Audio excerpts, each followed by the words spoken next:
Hello, hello, hello.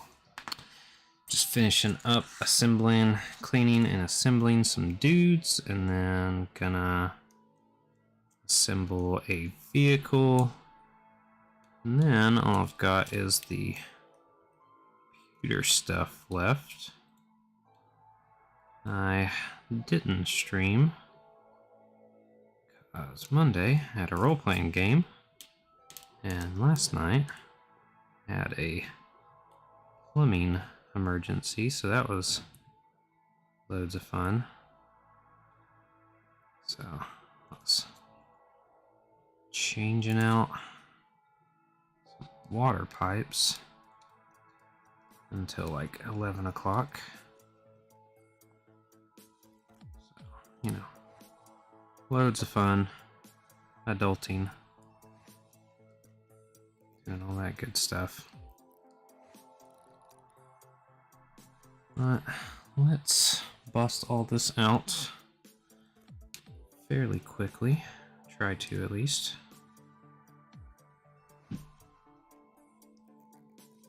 Got some new prints going on at on the FDM beside me.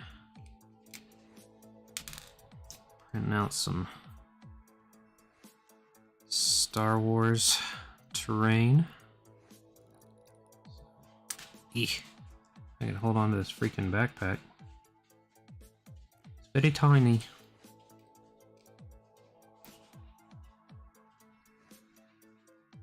Eek. Go.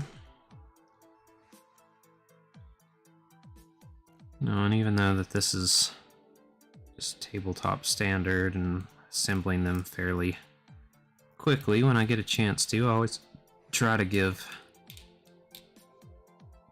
some characters, you know, some of the rank and file, a little bit of character, a little bit of difference. That's why this guy's got a pistol drawn out. You know, probably not the wisest decision when you've got a rifle, but maybe he's got a reason. Maybe his rifle's jammed. Don't know. But it's a reason.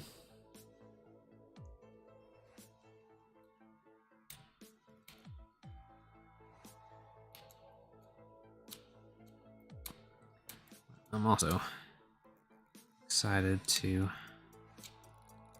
get to the vehicle. I always like vehicles for some reason. Don't like... It's not that I don't like, but I'm not really into model cars or anything, but I like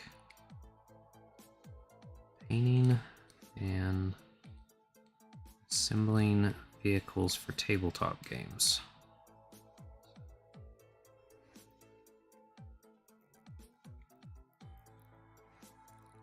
Oh, maybe it's from when I was a kid. My favorite model I ever got was an X-Wing in the Millennium Falcon.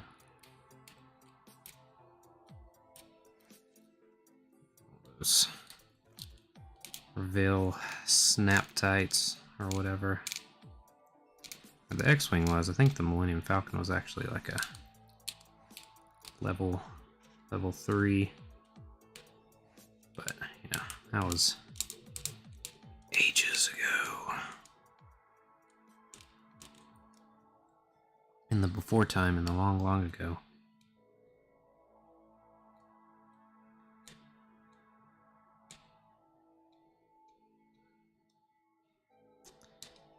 Time that shall not be named.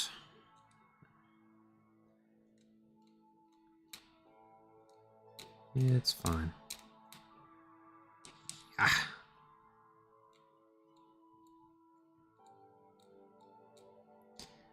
Part of me wonders if I could just run some Tamiya over this stuff and get rid of it, but meh. Just gonna clean and assemble as we go.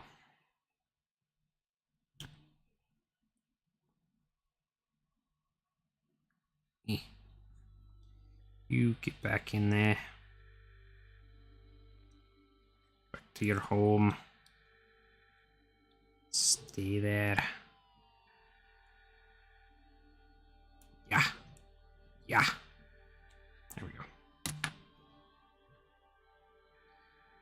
Alright, let's get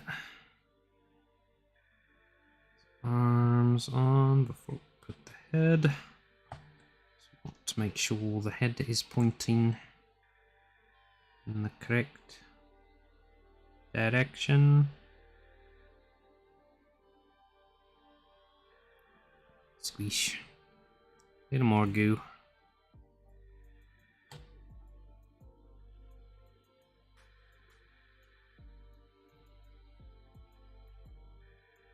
Ooh.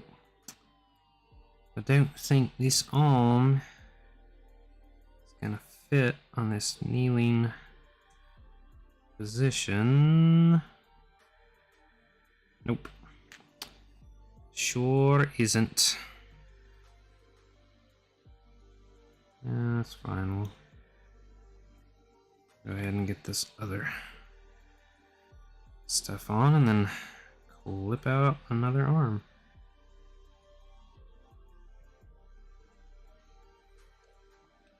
Fun times. Fun times.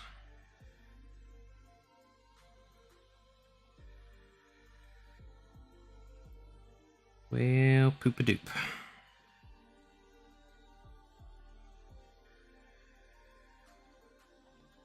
Probably got some extra arms already cut out. Let's see.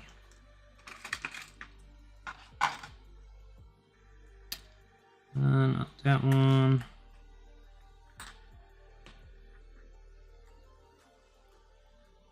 Alright. Gotta come on, boys. Arm.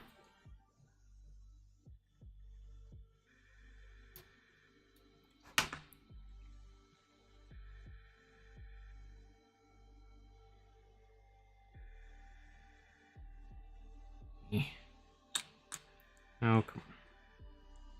Stop being difficult. Okay.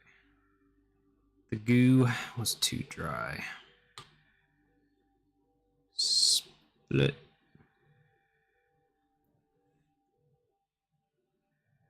Wonder, nah. So I wonder if I could just cut the rifle off. We're not gonna mess with that.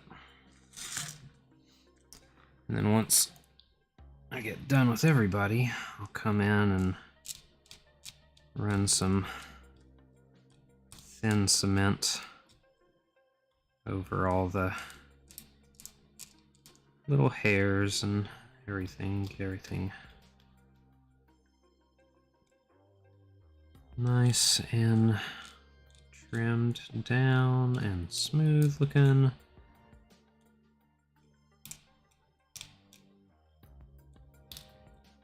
I was hoping to have everything primed by the end of the week, but you know, life decided otherwise. It's okay.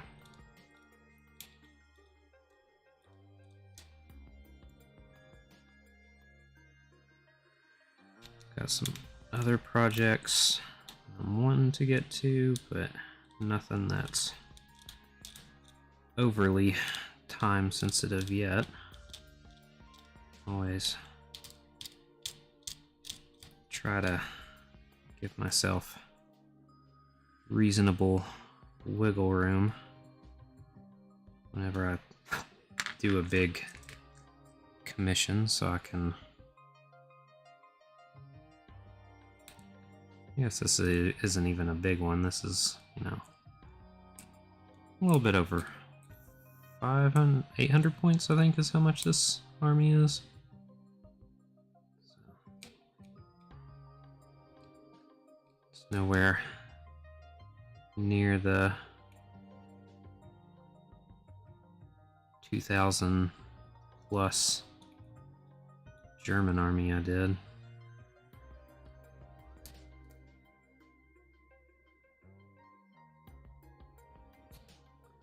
That was nutty.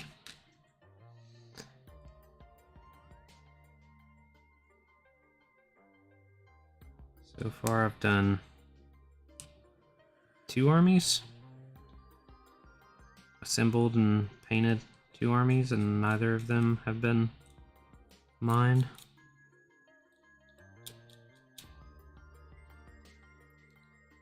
And then by the time I'm done with this, I'll have done 3 armies. I've also got the airborne starter, so that'll be a full army roster.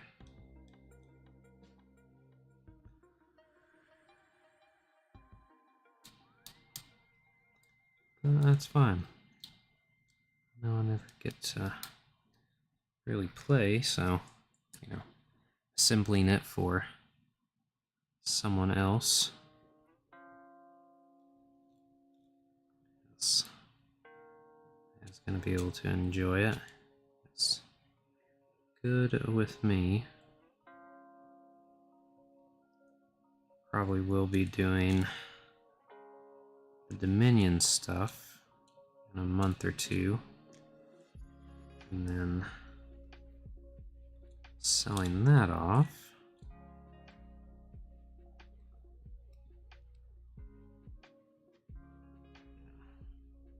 Either on stream or online. It'd be nice if I sold it while I was still assembling.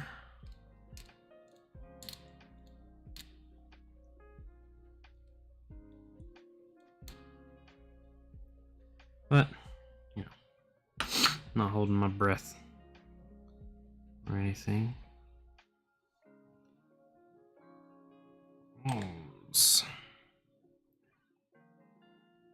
Pow pow.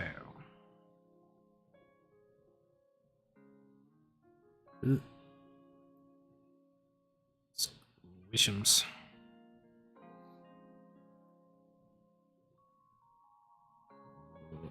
Yep. Always have difficulty. These. Go. Yeah.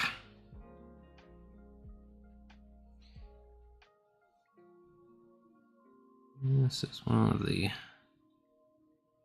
lovely things about sprue goo.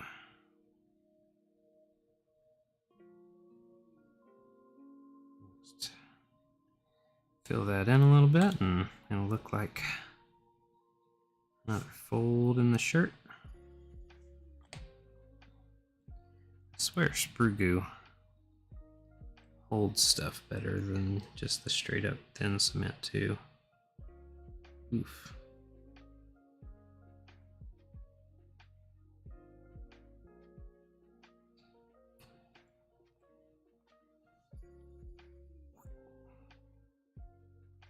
Go.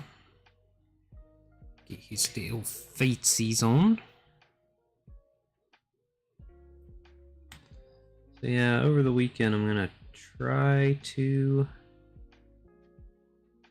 get these primed and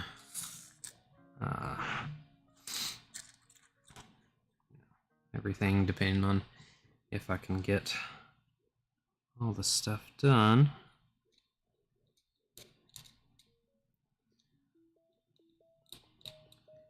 Some of my buddy who I'm doing these for has got a game this weekend using some of the Brits I've already done up for him. His commandos. Some vehicles. Oh yeah, I forgot about the tanks I've done. I have done a lot of bolt action stuff, now that I think about it.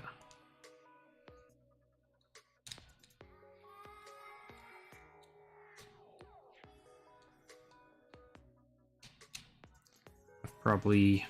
let me think about it. I've probably done... let's see... 60... 70... no, let's see, 100... 110...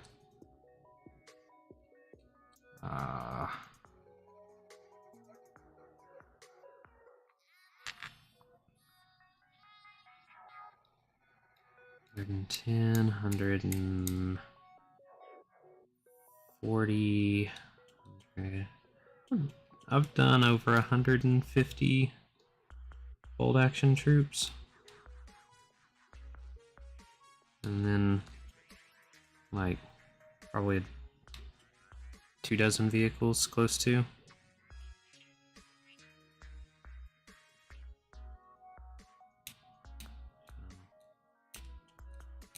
I'm getting to know these models in this company fairly well.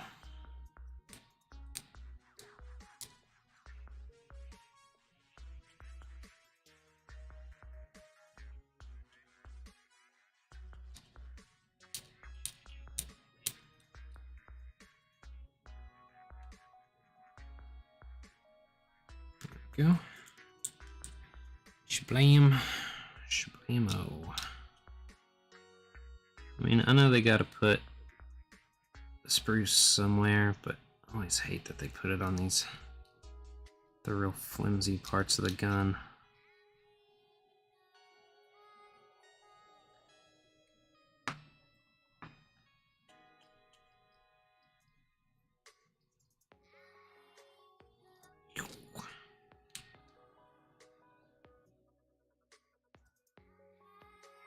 Zoop.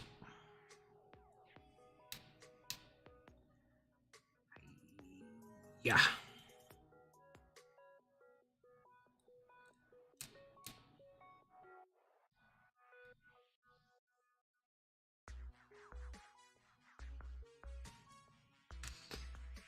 All right, all right.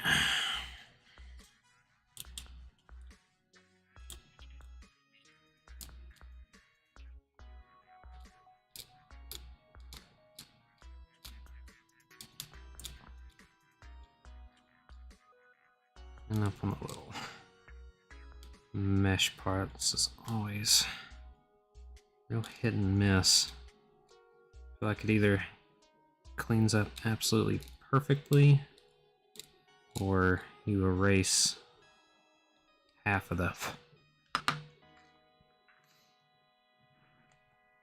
detail.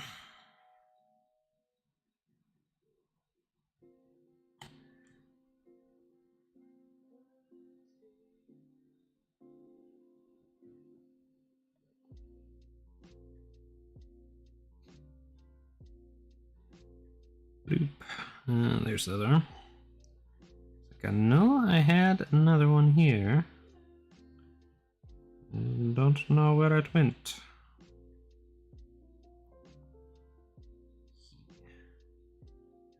These hands don't quite go where they're supposed to.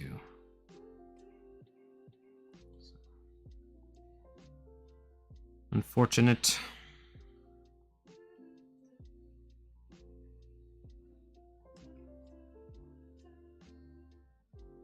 It's all good though.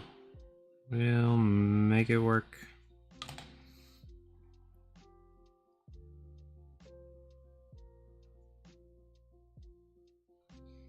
Got a little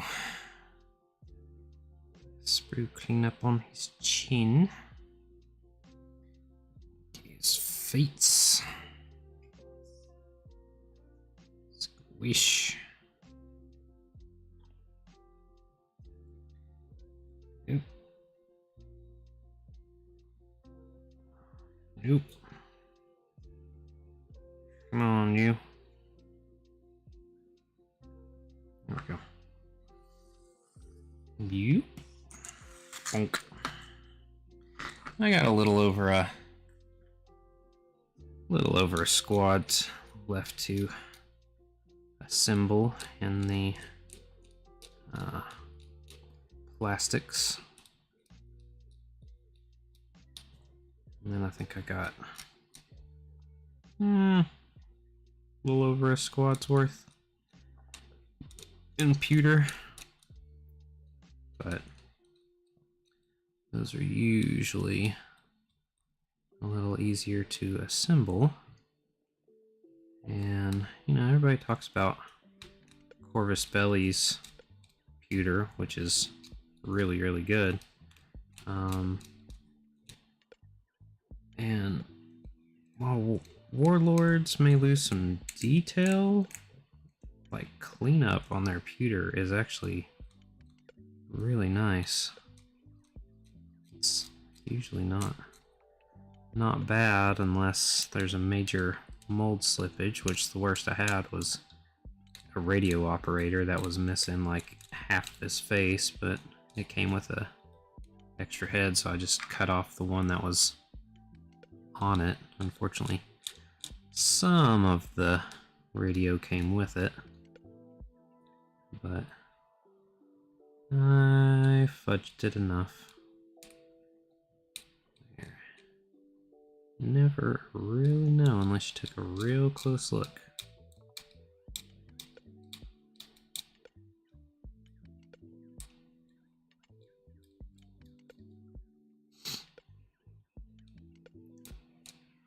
But part of it.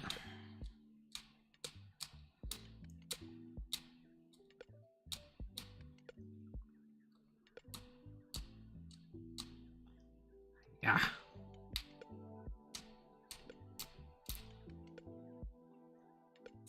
Yeah. These plastic ones are good. The top parts of these helmets are a little iffy, but that's about the only complaint I have. Everything else cleans up real nice and without a whole lot of fuss.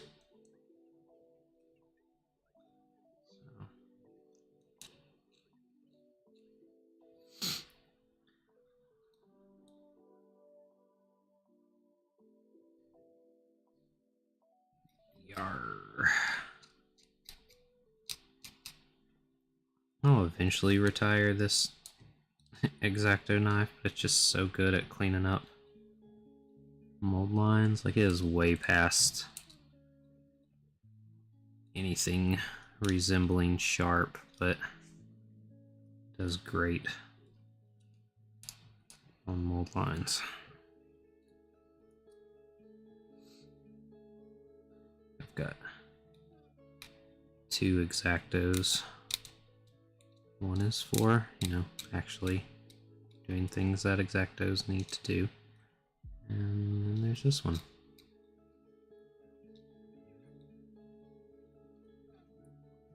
Which sole purpose of its existence is to clean mold lines.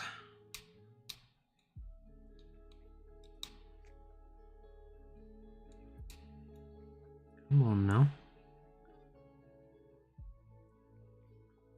There we go. Had to get a little more aggressive. Sure, there's... oh, there it is.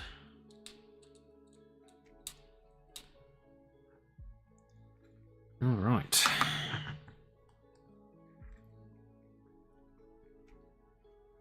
Boop. Boop.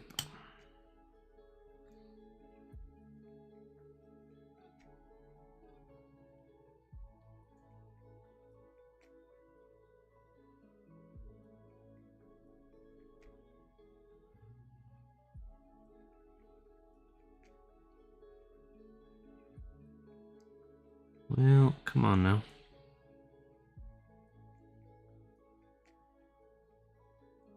Okay. Guess I'm holding that one in place for a minute.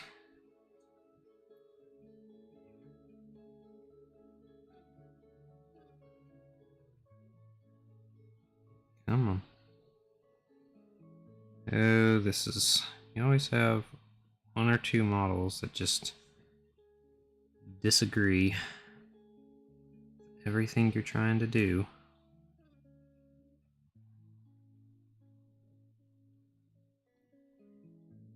This is going to be one of those for me.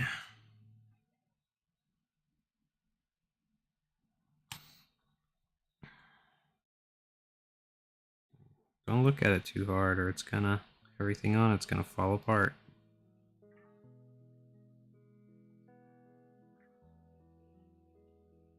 No. Not great, but it's better than it was.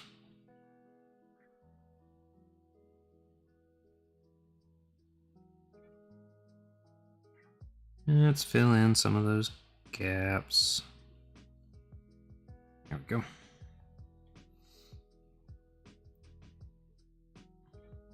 Magic!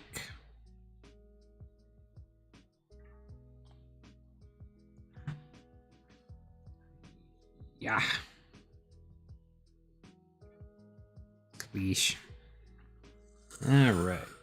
4 down. 1, 2, 3, 4, 5, 6, 7. 7 more to go. Not bad.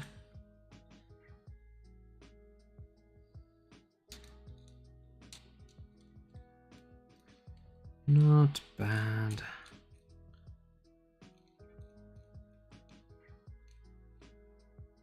This is good practice for me. I need to learn how to be faster on assembly. It's the part I'm slowest on. Like, probably by the time I have all of this cleaned up and assembled, it'll probably take about the same amount of time for me to paint the whole thing.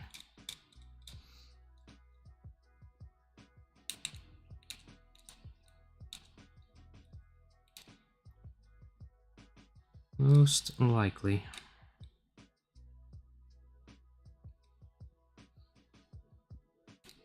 Or at least close to.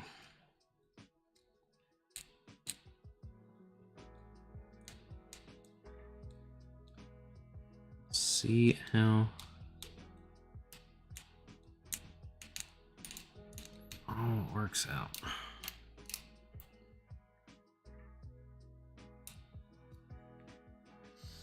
Just need to not be as persnickety, maybe.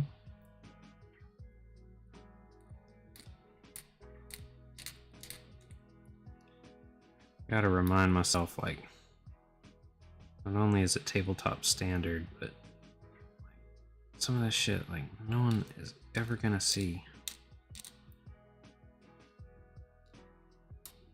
But oh no. Oh no.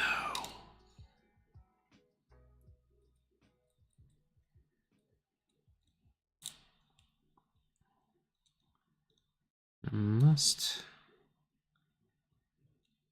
in the words of North of the Border, I don't want it to be good. I want it to be good enough.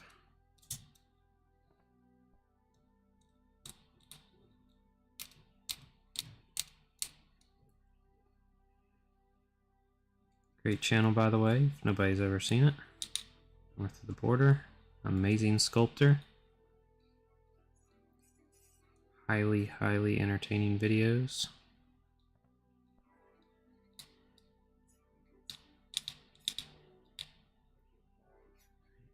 Yeah. So there we go.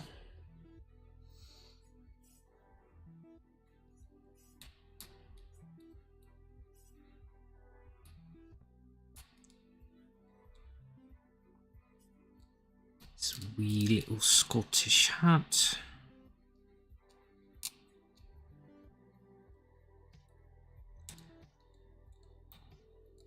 I mean, I know they went other places, but I do love that it's like, hey guys that are used to like cold weather and mountains and shit like that, we're gonna send you to the fucking desert. That's a good idea. That's the place for that we should send all the Scots.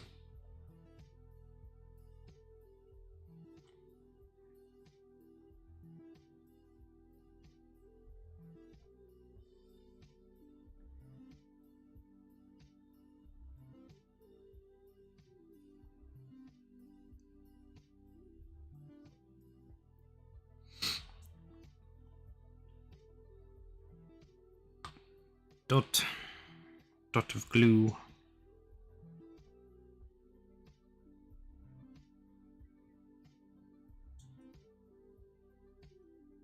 Oh, splork.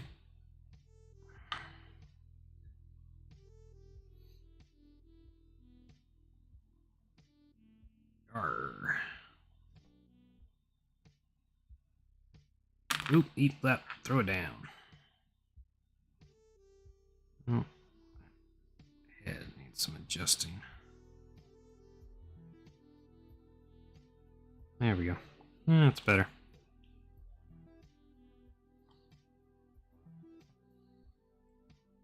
Squish.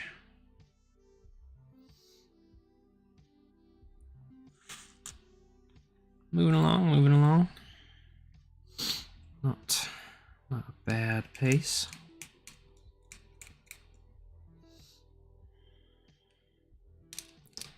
I don't think.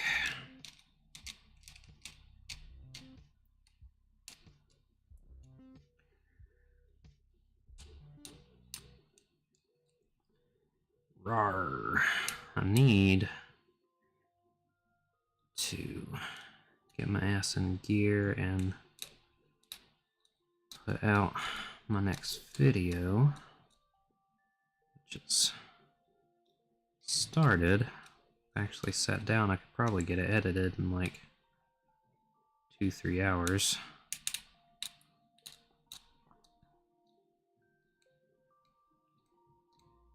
Yeah, probably that long. I don't have a whole lot of fancy cuts or anything in it, unfortunately. I do think it'll be a good video. It'll be a good video that no one will ever use.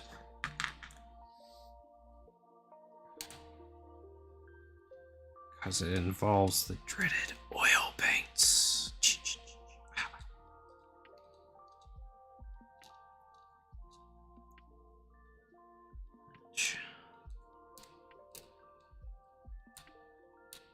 For some reason, people are extremely adverse to, even though they do exactly what everybody wants acrylics to do. They already do it.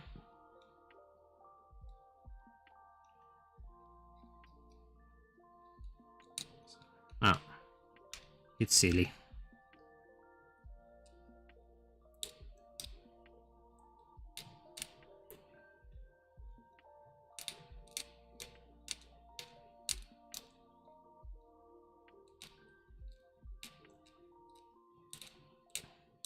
Just need a couple of the big YouTubers to switch over to oils.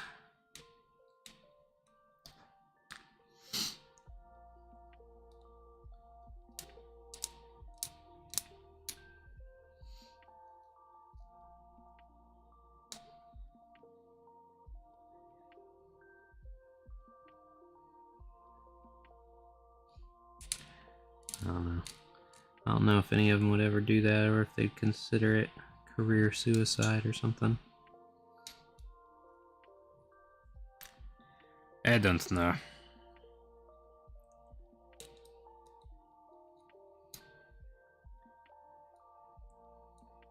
Rawr.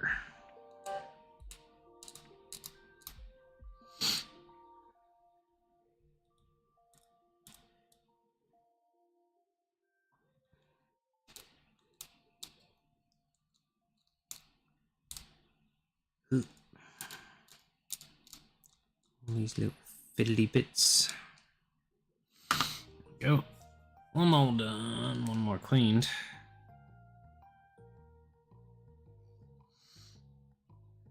Hold on 1 second, I'll be right back.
Apologies.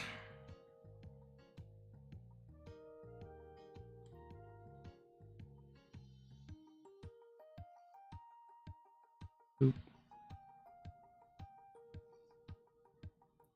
Go.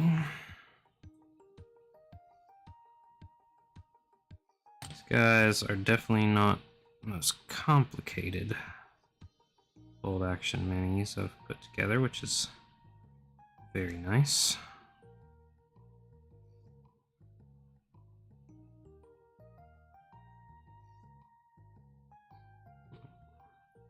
I don't know if I'm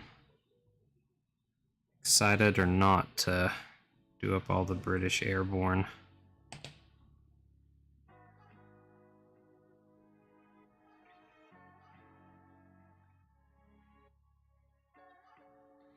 This one's gonna need a minute. Oop. Come on.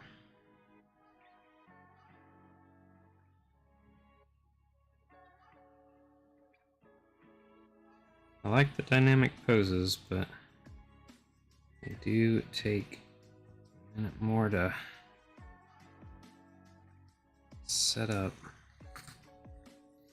Bloop.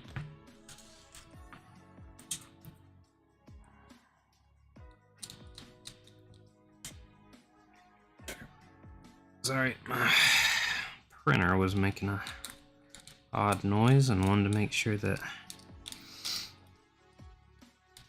print hadn't separated from the bed.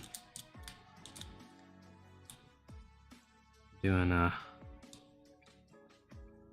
junkyard themed Star Wars skirmish board.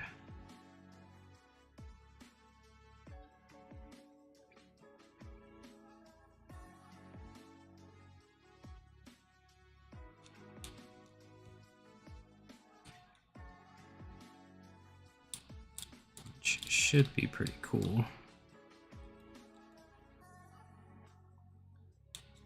Printing off, you know, I'm gonna can make some stuff, but things that, you know, require more precision and everything, definitely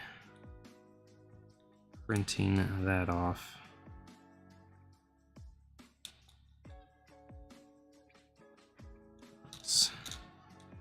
That's one of the things, that's one of the reasons why I've always shied away from terrain, is because I want it to be very precise and I don't have like a Crocs-on or anything. And so I'm always, you know, always your own worst critic. So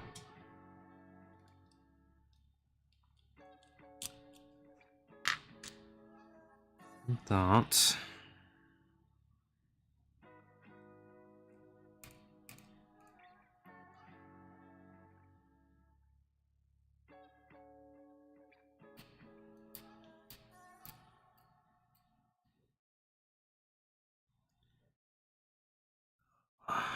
Love mold lines on fingers so much. But honestly, these aren't anywhere near as bad as the Germans. Those were hideous mold lines on those things.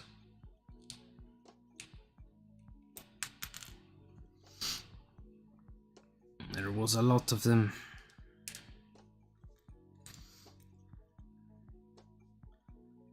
So, yay for small mercies.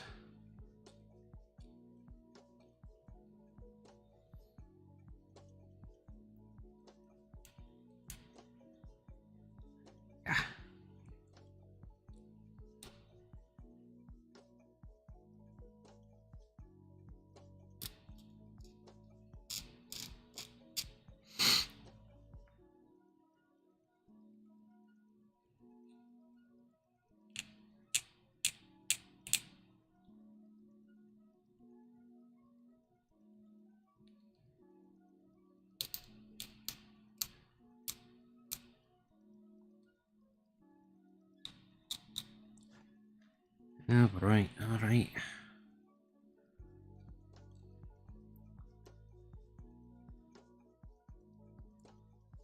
More guy cleaned up. Feel like I'm moving at a pretty decent pace tonight.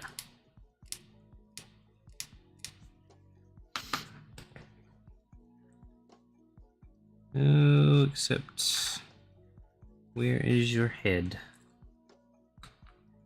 Making sure these guys have extra heads.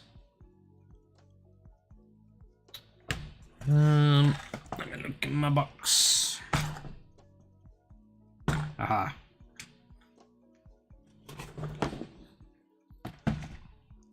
Sneaky little bastard.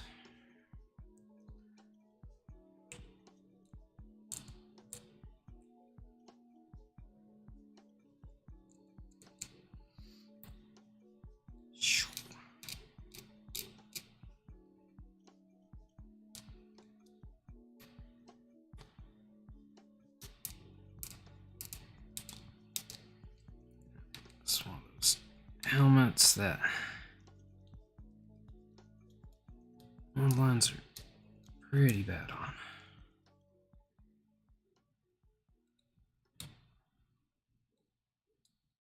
Yarr.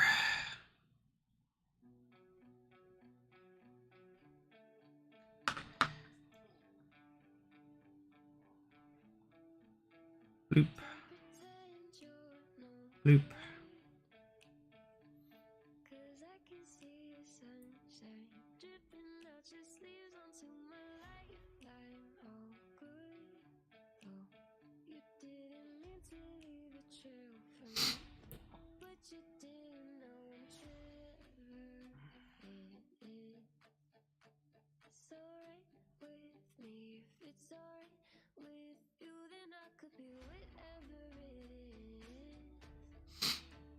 All right. My brain forgot where I was at there for a second.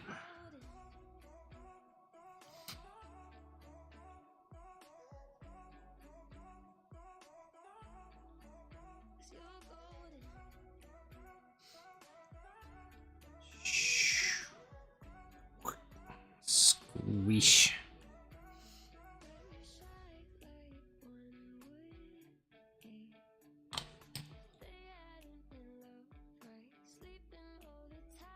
Ooh. Come on, backpack. Come on, foot. Stay.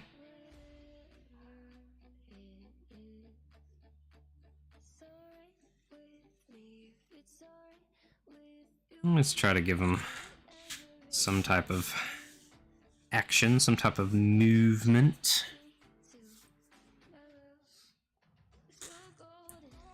Got the officer. His revolver.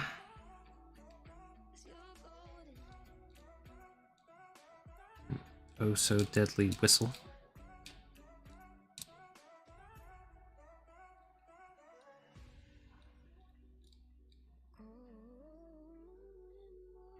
Let's see.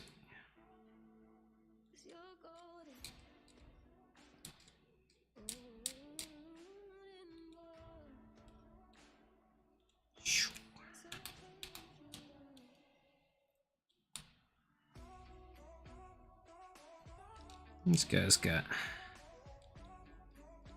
bit of a involved paint scheme, nothing super crazy. Like the Hungarians that I did, they were just like involved the most amount of paints out of anything I've done. Of course, I got the British Airborne to do after this, and that's going to be quite the paint. All the camo and everything.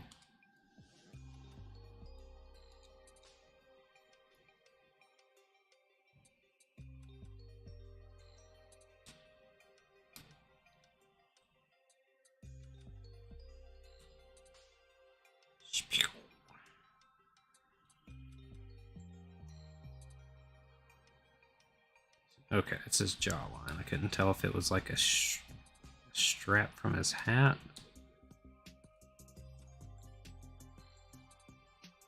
Or what was going on?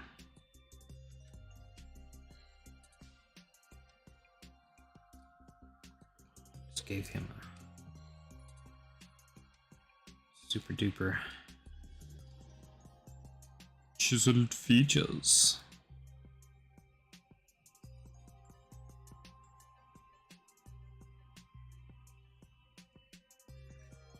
Alright, whistle. I don't know why both of these revolvers have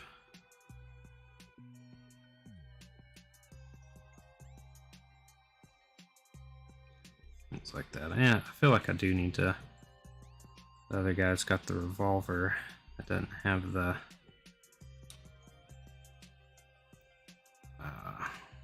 rifle. It's not really an officer. I feel like I need to put something at his feet or ammo or something like that.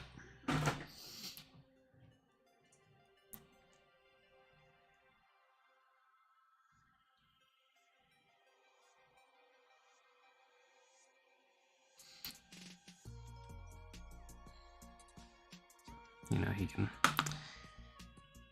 actually have shit equipped. Have that mini be worthwhile.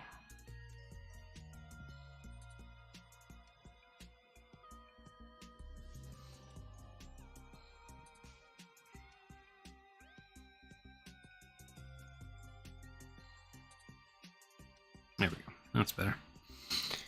Had to get the hand in the right, leveled in the right position.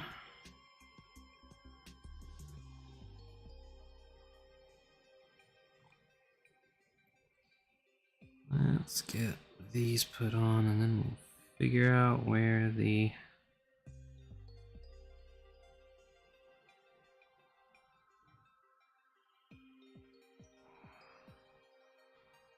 where's this guy gonna go?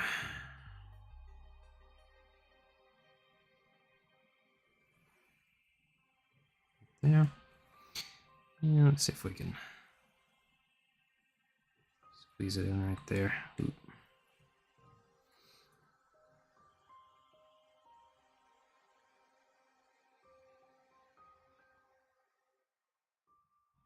Too much goop. Where's my goop remover?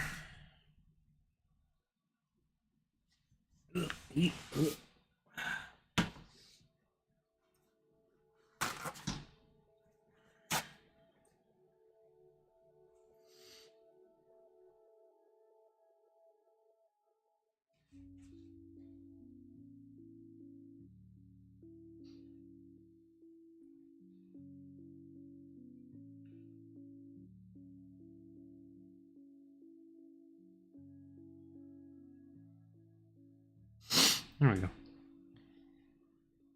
Blow that whistle.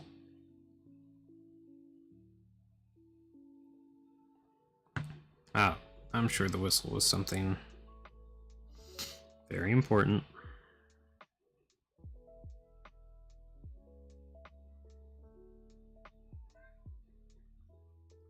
That or it was just a big throwback. Ooh. Ooh, trippy nose all of a sudden.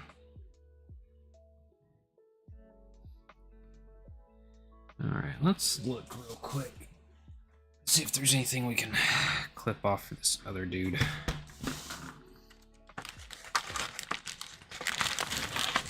Could be of some use.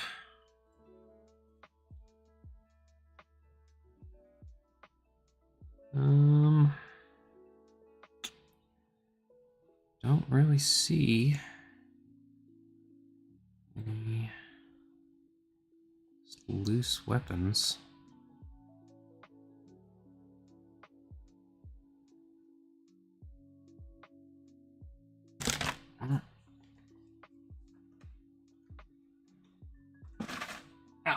maybe I'll come across something in one of my other sets and I can give to him. Don't know.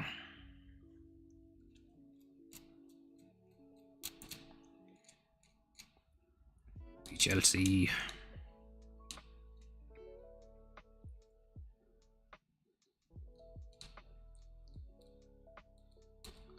I'm sure. I don't even remember what it is the British use. I know it's not the M1. I was about to say, I'm sure there's an M1 in another one of those boxes, but British didn't use that gun. At least that I know of.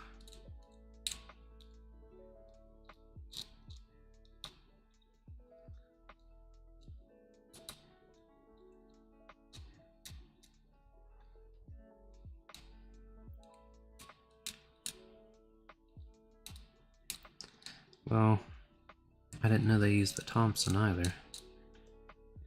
That's in this entire set.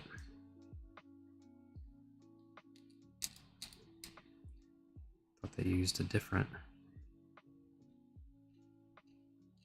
machine gun. Submachine gun? Machine gun?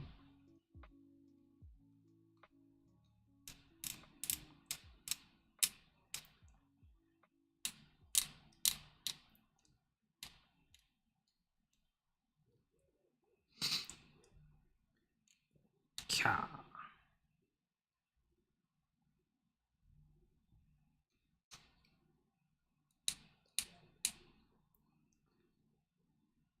Oop.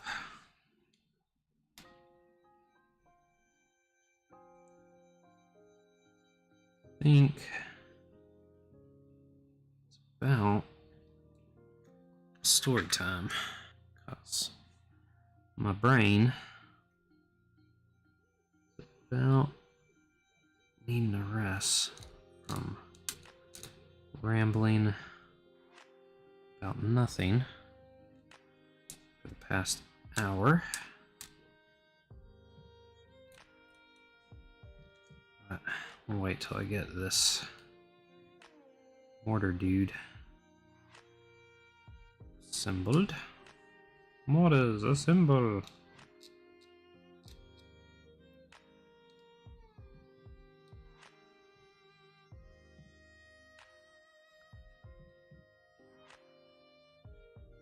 Yeah. I'd be tempted to put on like Critical Role or something like that, but afraid probably get copyright hit on that, so we'll not do it.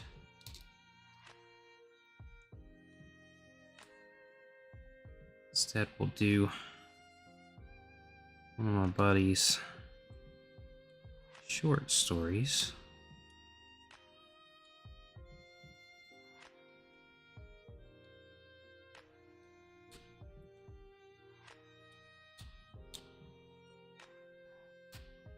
I might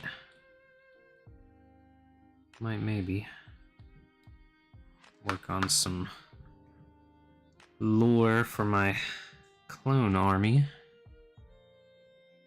Oh, hold on. Missing a leg. Need a leg.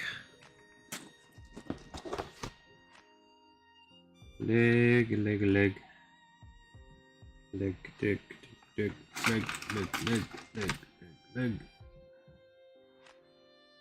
But I sold one in here. Nope. Some arms, some heads.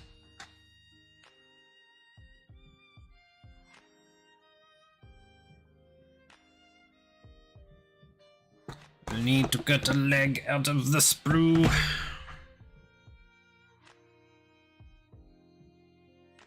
I'll give this a try.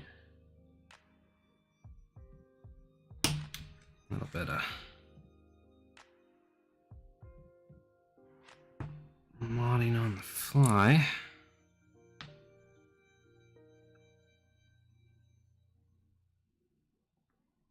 No, too much missing on the gun to I'll be missing on the gun if I do that. But I do need another leg. Leg.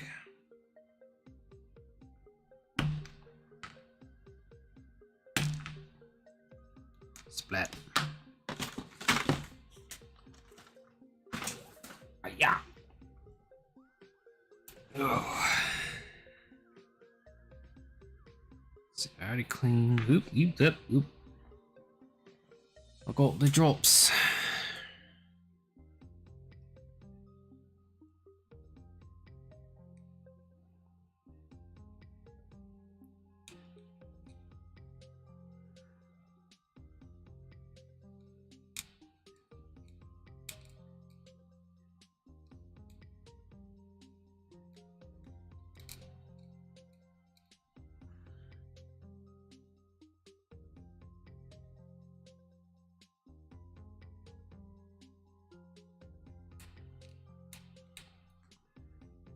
Oof, tiny leg. All right.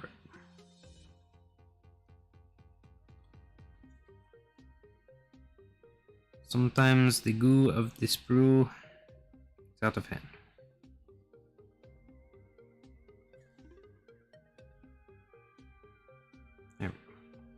There we go. All better.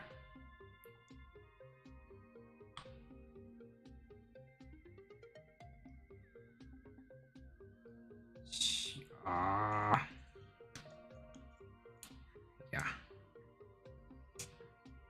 Split. Arms put on.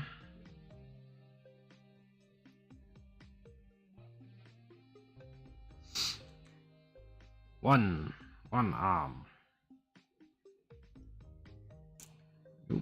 Nope.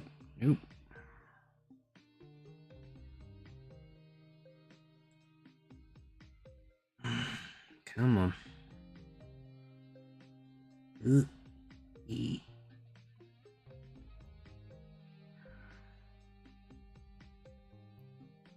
Some days the model wins.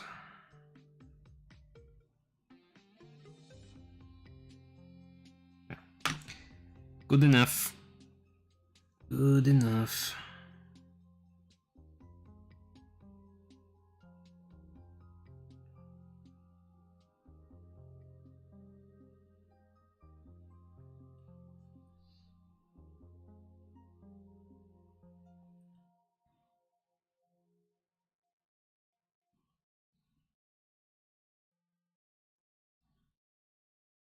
There we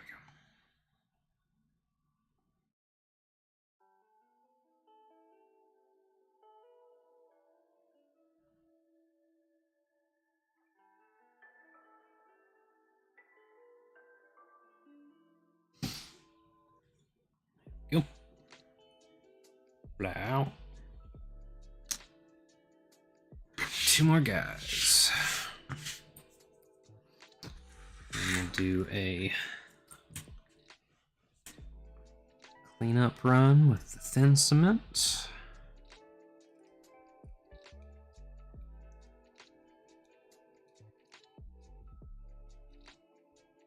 And then I will start assembly on the vehicle.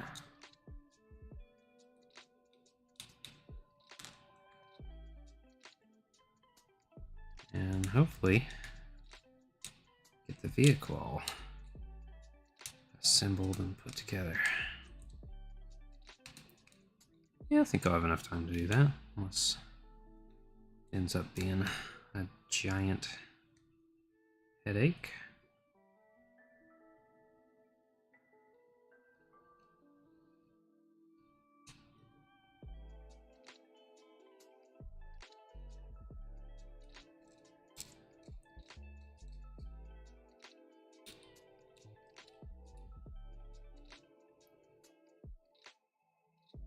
Usually, except for some tracks, Bolt Action vehicles have been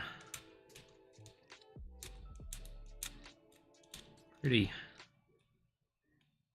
giving so far.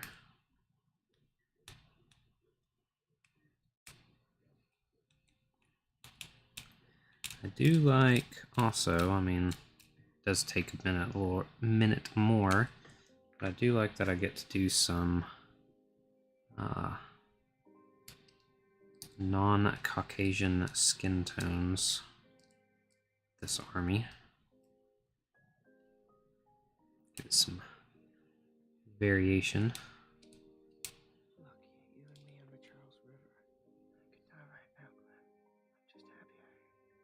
What is this music? New. Something. Ugh, I hate that they locked everything. Let's do a little bit of upbeat music for the last little bit. Oh yeah, I said I was gonna do story time.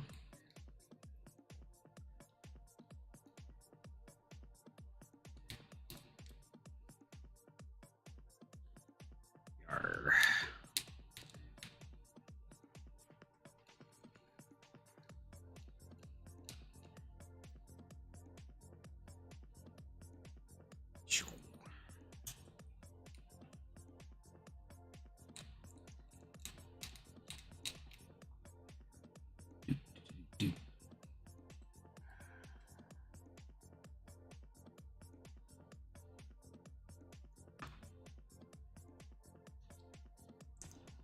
I know the people that are into Bolt Action, this is not their type of music, but helps me stay in the zone, helps me focus, so it's gonna happen.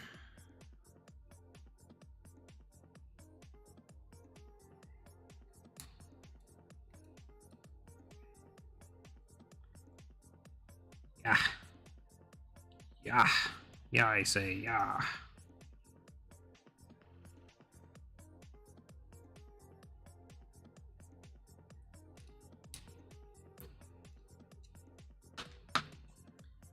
All right.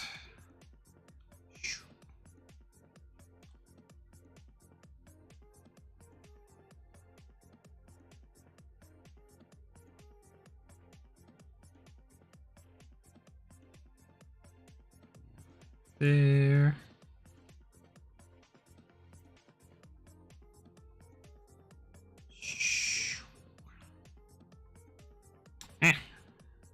Oh, and shit. Oh, no, step. Wow.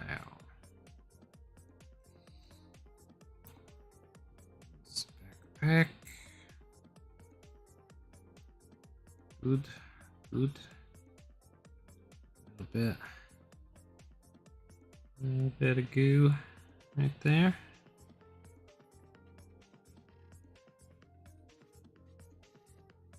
There we go.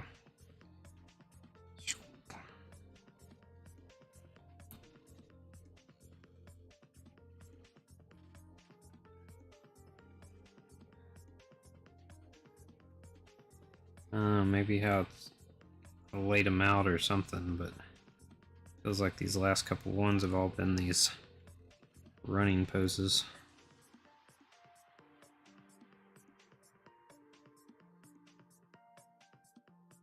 Yep, come on.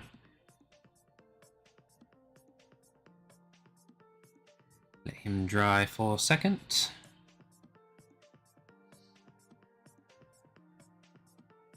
Nope.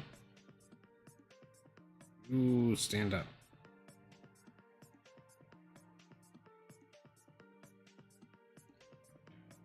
Go. All right. Last dude.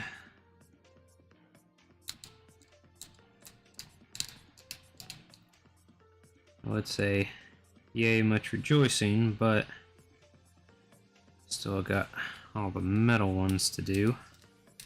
But, you know, last of the plastique. So, you know, yay, small hurdle. I'm doing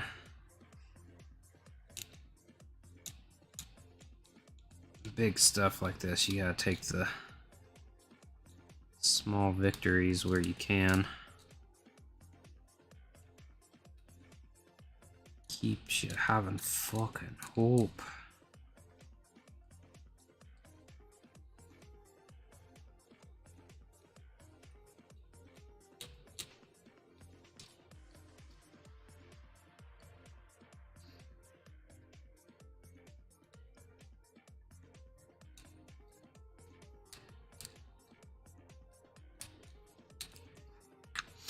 All right.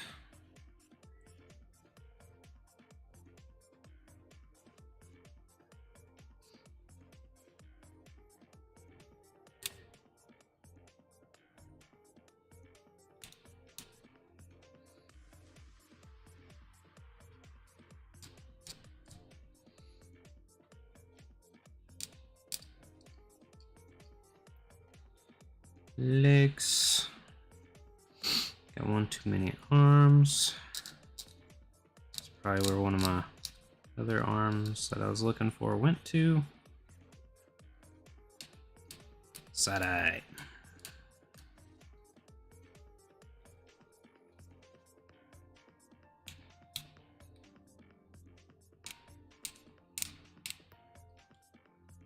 Mold lines always on fingers.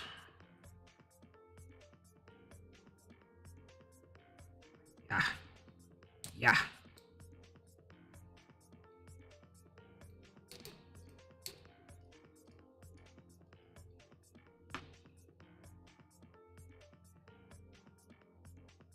Shit, it's just not worth the headache. Trying to clean up. Nope. Nope. Nope. Yep. Nope.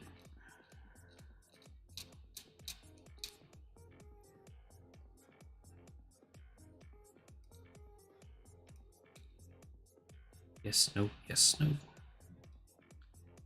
I should buy a boat. Bonus points if anyone actually knows what movie I'm referencing.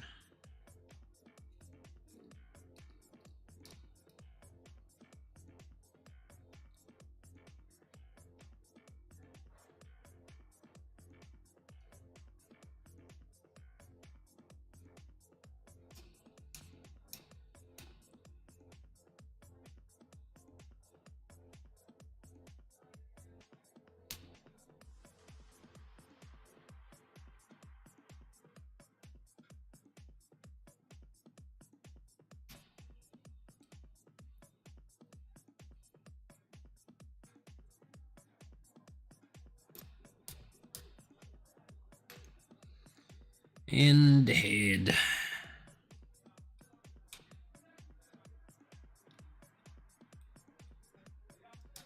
No, now that I think about it, I probably won't get the vehicle assembled because I just remembered that it's got a whole bunch of dudes that sit in it. Again, could be wrong.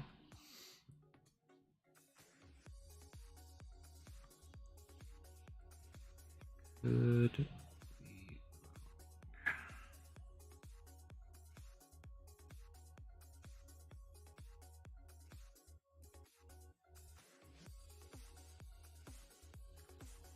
I did learn to go ahead and set these guys that are laying down, so might be a little more difficult with the arms, but ends up working out better in the long run.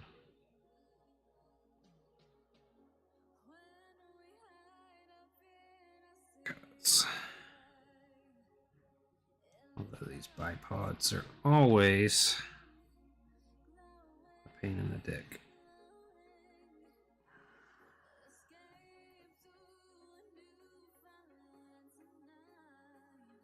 Always.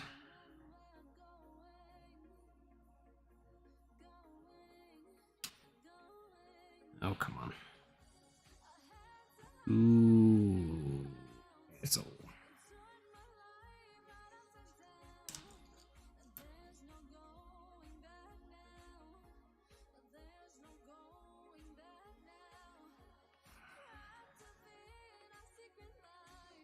Yeah, it's just gonna live right there.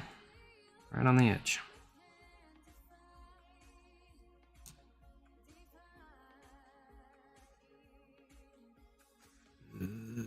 Yeah.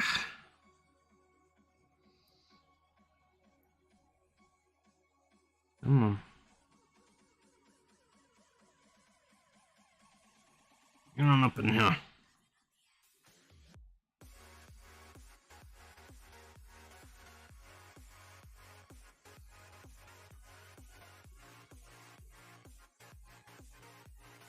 There we go.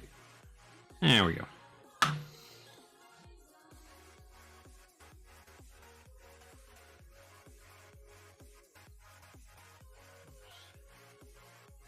That one got raised, another one got lowered, and getting his head on is gonna be damn near impossible.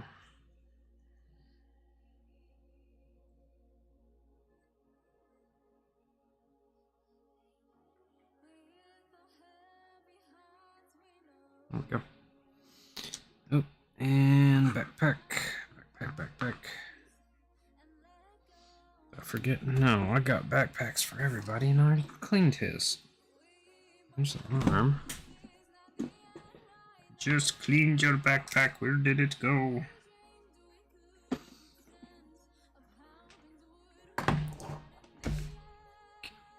Can't believe I lost this guy's backpack. Is it in my lap? Is it in my shirt? Is it in the floor? You know, I probably shouldn't have gotten a gray rug. Probably wasn't the wisest decision.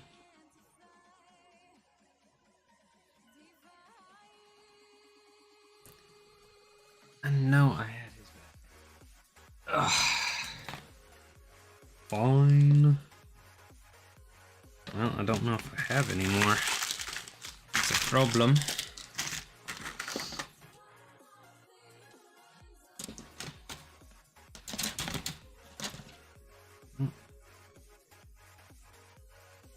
One last one. I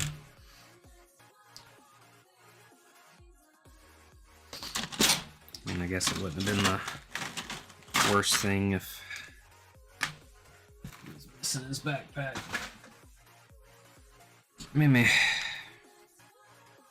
seems kind of like an essential thing.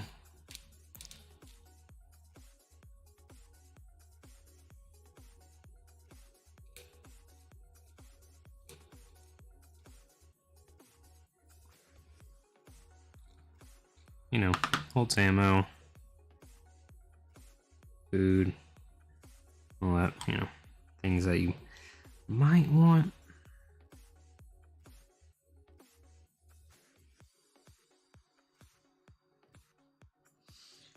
All right. So we got the main assembly together. Metal dudes. Yeah.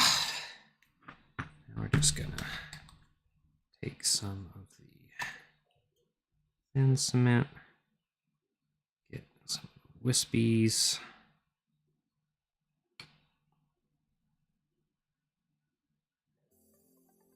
The real kind of tiny mold lines, anything like that, just kind of helps smooth them out.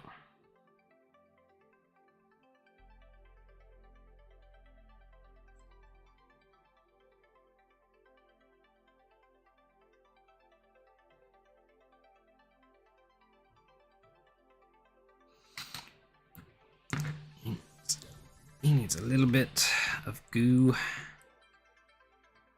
Bottom part of his arm. Not that much. That much.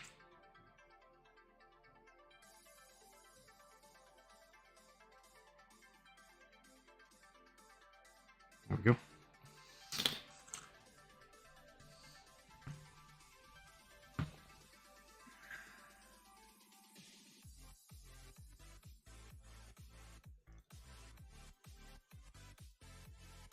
This can also help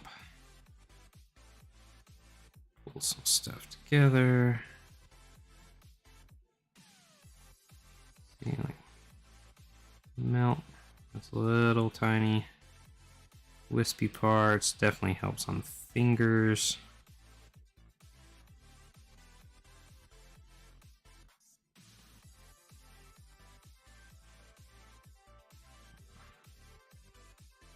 Must have. This is one of those possibly unnecessary steps, but I don't know. Helps me feel better about the completed bits before they go for priming. And just let you have one more, bit of eyes on before you commit to doing all that. Because once you paint, once you start slapping paint on, you really don't want to realize that you missed a big chunk of something. This is that best opportunity to fix things before it's too late. Well, not too late, but too much of a hassle to be effective.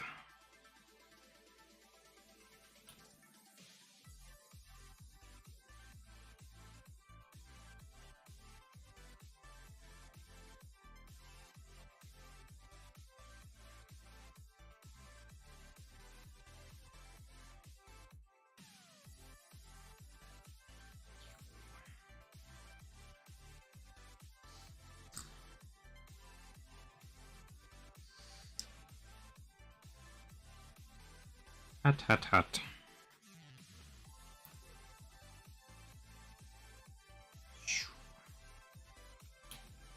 Bloop. Bloop goop. Goop de bloop.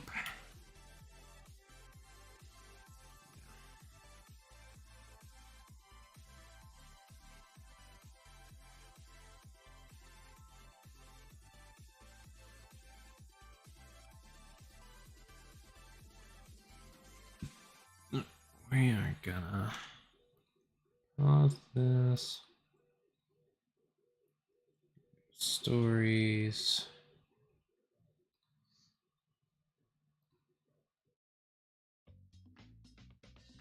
Oh, said pause.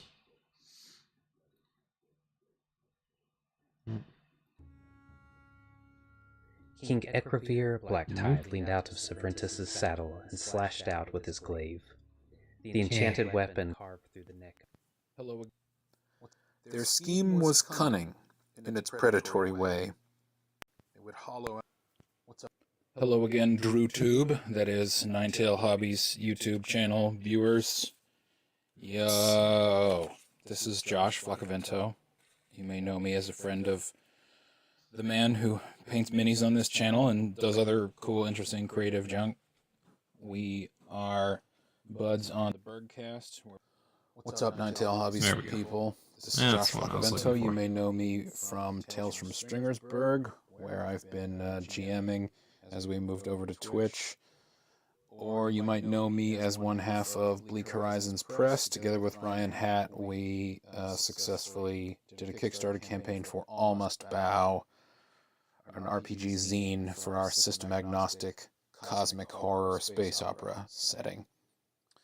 I'm going to read for you a story that I submitted to a little contest at my university last year. Yeah, I'm pushing 40 and I'm still in school. What are you going to do? I didn't win, but I got an honorable mention, so apparently this has some worth. This is a story called The Fall of the Schwartz Brothers. In a 2021 interview with 106.6 The Surge, the singer Ina set the stage for her own eventual liberation with a seemingly unimportant phrase. She mentioned her managers, the men who gave her her start in the business. No one else in the room that morning felt the shift in pressure that began when she brought them up. Not the host, Mike Maltern, nor his co-host, Jody Lee. Not the young producer at the soundboard, or the intern bringing coffee. Nobody.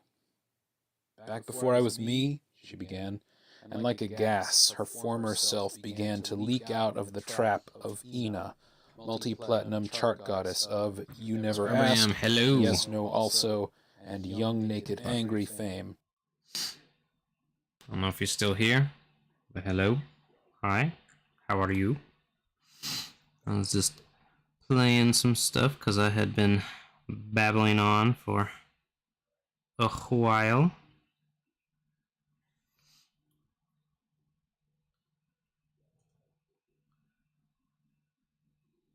Entertaining myself. In the lonely void.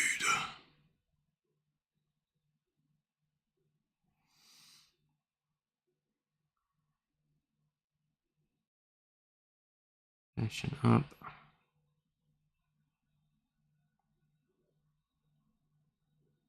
Plastic guys in the 8th Army.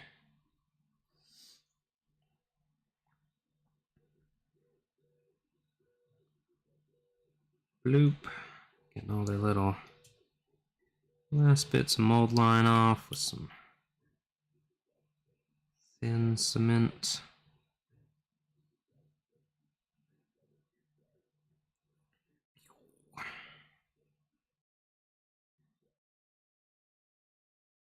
Gonna work on the vehicle, the carrier, the thing.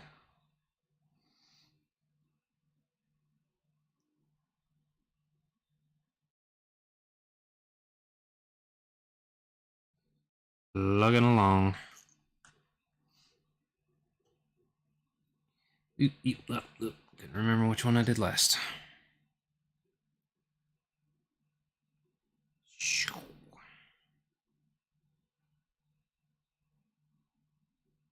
There we are.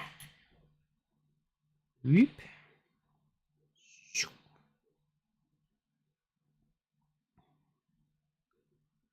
Splork.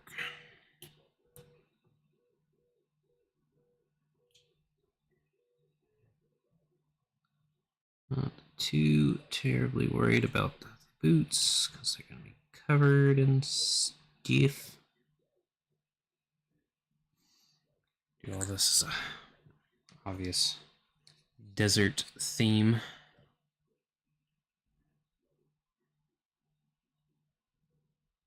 Yeah, those little digits cleaned up.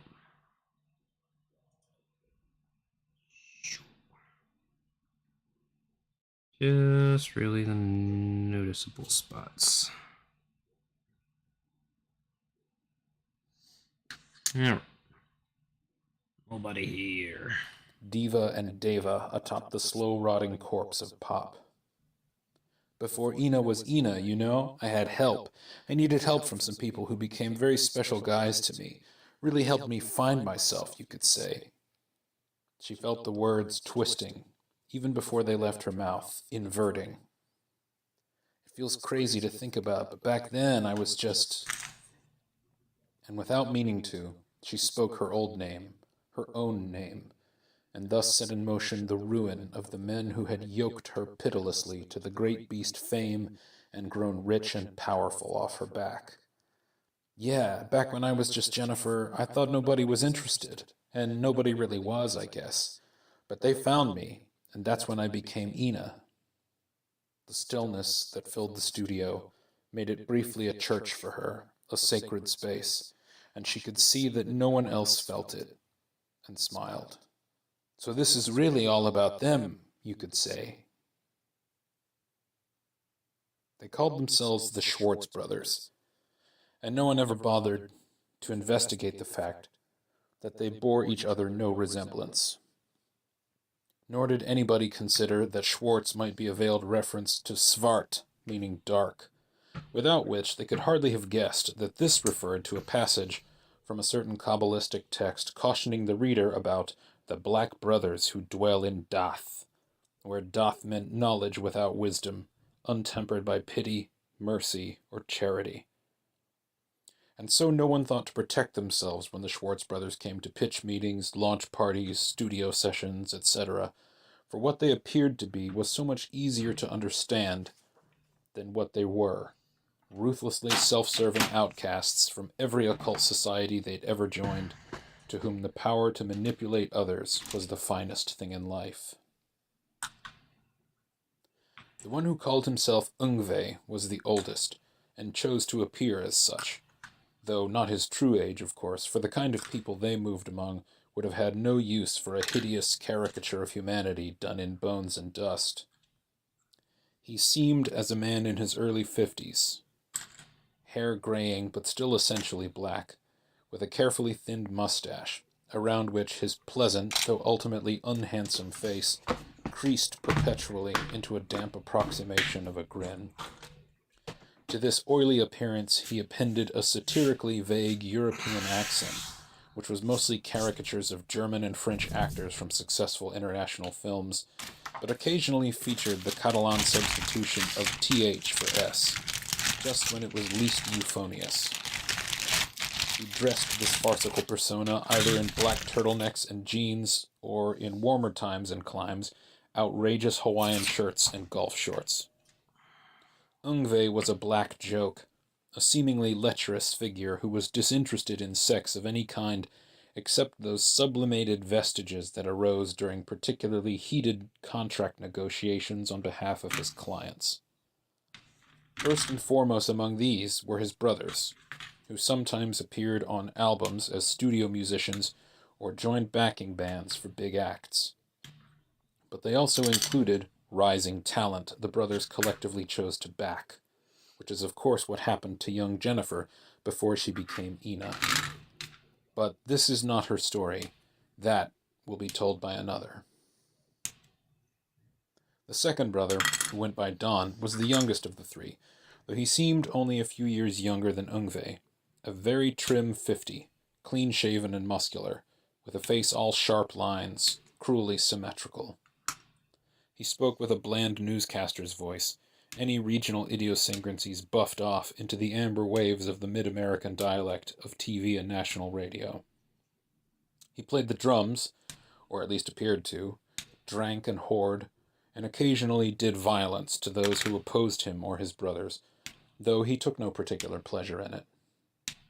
Part of his narrative was an abandoned family, a wife and 2 children, in Minneapolis.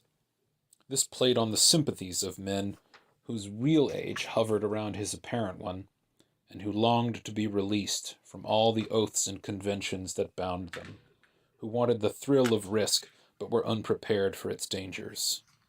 Don pushed them, leading by false example, showing them a middle-aged man could still rock, just kick ass, party all night, and shrug it off the next day with the right pills and a jug of water. He proved to ailing executives it was okay to gamble with other people's lives in the name of eternal youth. Gene, the middle brother by age, but lowest in their unspoken hierarchy, appeared the youngest, though it was a haggard, a dissolute youth. Long, thinning blonde hair, erratic eyes, dense beard.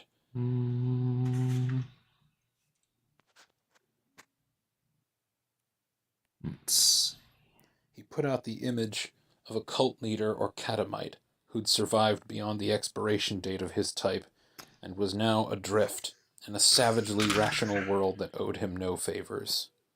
He was pitiful until he picked up a guitar, which he could play with neither flaw nor rest for hours at a stretch, his sagging mouth drawn up into a blissful smile. Of course, if a string broke, or anyone interrupted one of his breakthroughs, or if the supply of increasingly exotic drugs ran out or threatened to run out, he would go wild, typically with anger, but occasionally anguish, screaming, running away, hiding, breaking expensive things, and so on, the full catalogue of enfant terrible tropes. He was there mostly to show the talent they recruited that the mad genius myth was viable, and thus convince them to destroy themselves. They found Jennifer in Nashville, or rather, a town on its outskirts, playing every open mic she could squeeze between shifts as a waitress, 20 years old, living with some man who quickly became unimportant when Jean Schwartz noticed her in a place called the Turtle. She had waitressed there until 2 months before, when a friend found her a job somewhere more upscale, but was back now for their local showcase. A rather brutal euphemism, considering that a half-hour's drive away, a Nashville native who had gone on to international fame was playing a sold-out arena. And Jean was exactly the sort of person she dreaded would be there, a former customer with an attention span. He waved at her before she could look away, and immediately all the expectation she'd built up around the night's performance soured. She was just a waitress. There sat the proof. Fuck it, she thought. And the tone of her 20-minute set took a turn that would prove fateful.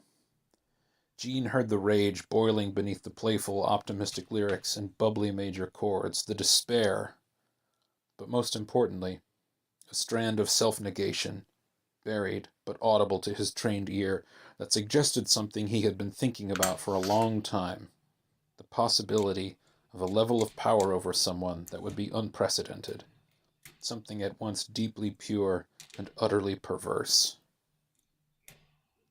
He rose from his table as she left the stage and walked into the men's room, humming a single note that made the bones of everyone who could hear it vibrate, subtly but uncomfortably, until the other 2 men in there left.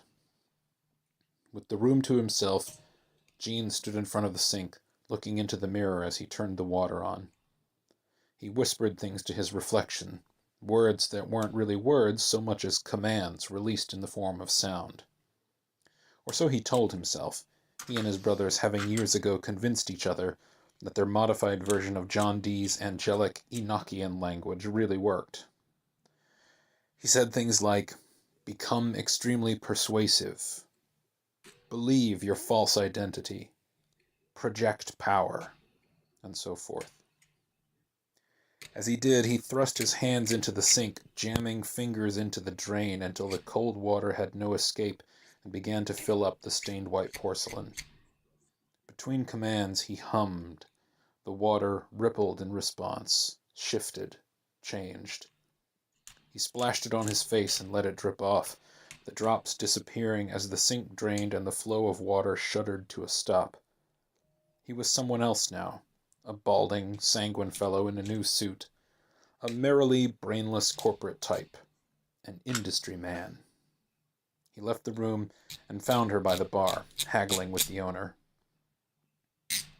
Jennifer, I would tell you her full name if I could, but for reasons too complex to discuss here, it no longer exists, was racked with unfamiliar feelings, even as she insisted that Nicky give her a bigger cut of the door. First among them was terror. She'd decided at the beginning of her set that it didn't matter, that she could do anything here tonight, and the results would be largely the same. She'd make a little money, and less of an impression on the crowd of patronizing bourgeoisie there on a Thursday to prove to each other they were more than their jobs on the outskirts of the capital, that they cared about culture, but not enough to pay weekend prices. No, sir, for they were shrewd, too. And she'd go back tomorrow to the restaurant where she served their superiors, the French-style Southern charm bistro on the edge of Germantown, where the money she made was in direct proportion to the frequency and severity of the condescension and harassment she'd put up with, the pats and leers and cold stares. And everything she'd done to get here, to have a chance at actually playing her songs for a living.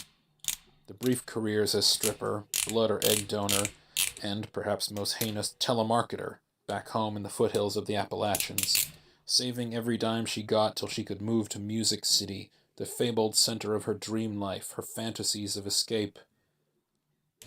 It would all be just a bunch of shit, just nothing.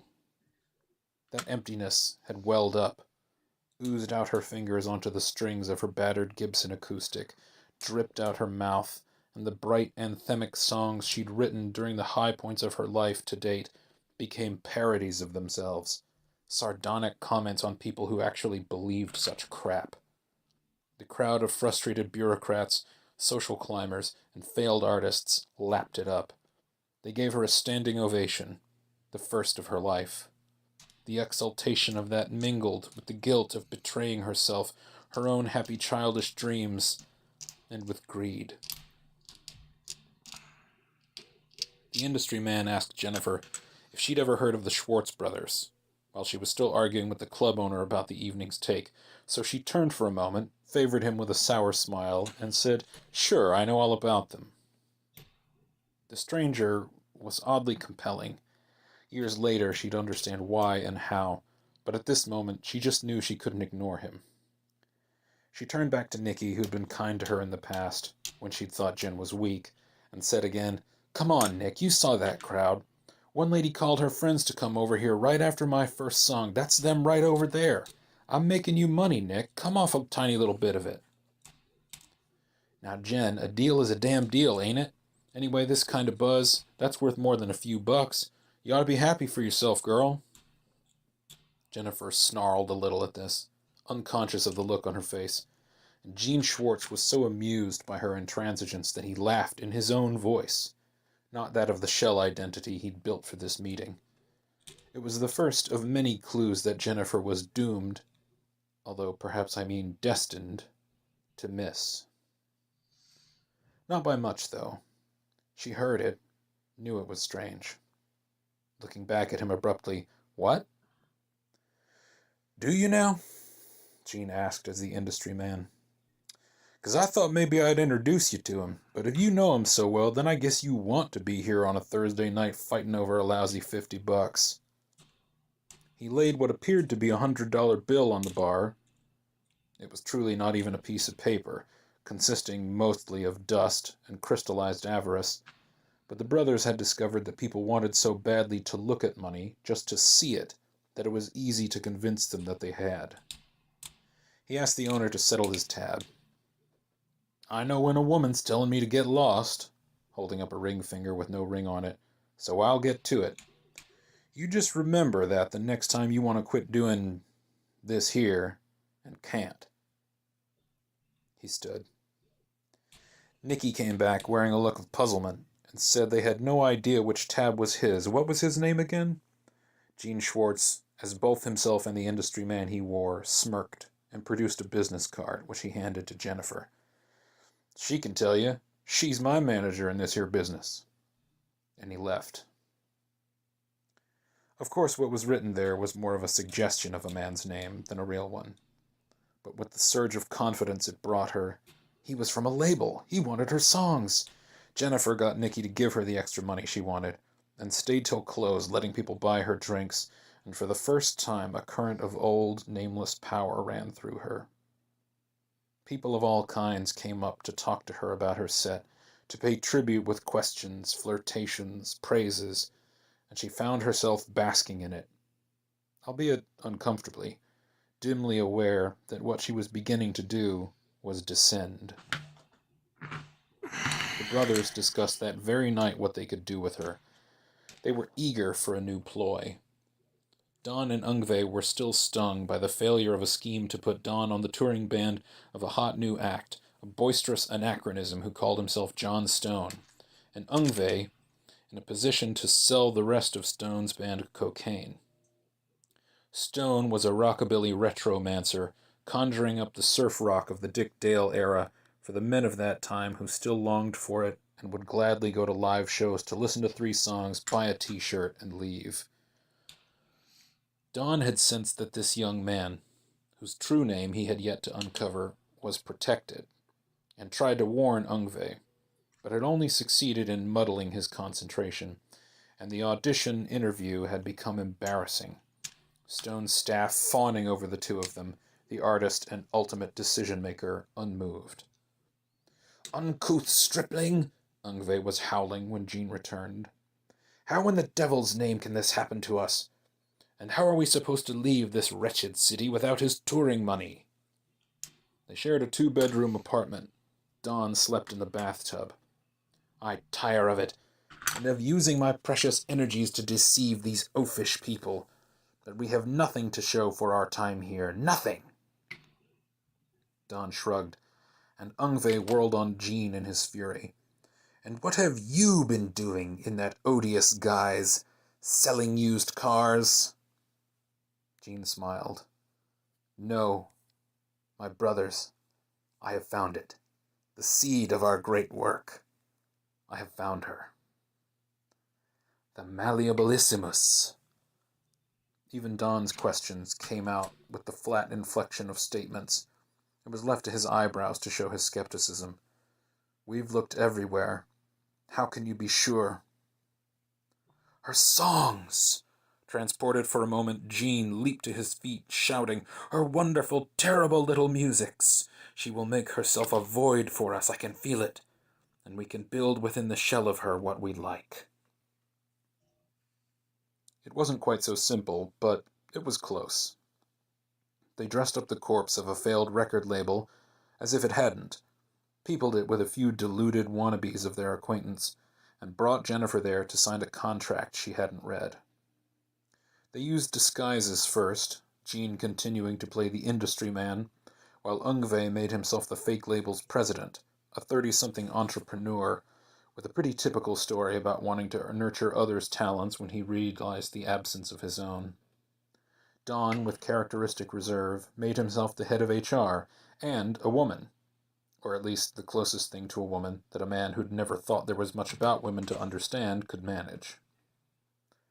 Once past the procedural hurdles, they arranged to be introduced to her as themselves, the Schwartz brothers, a secret, legendary production team that had made and broken more careers than anyone could accurately count. Don and Jean would form the core of her studio band, with Ungve as their sound engineer.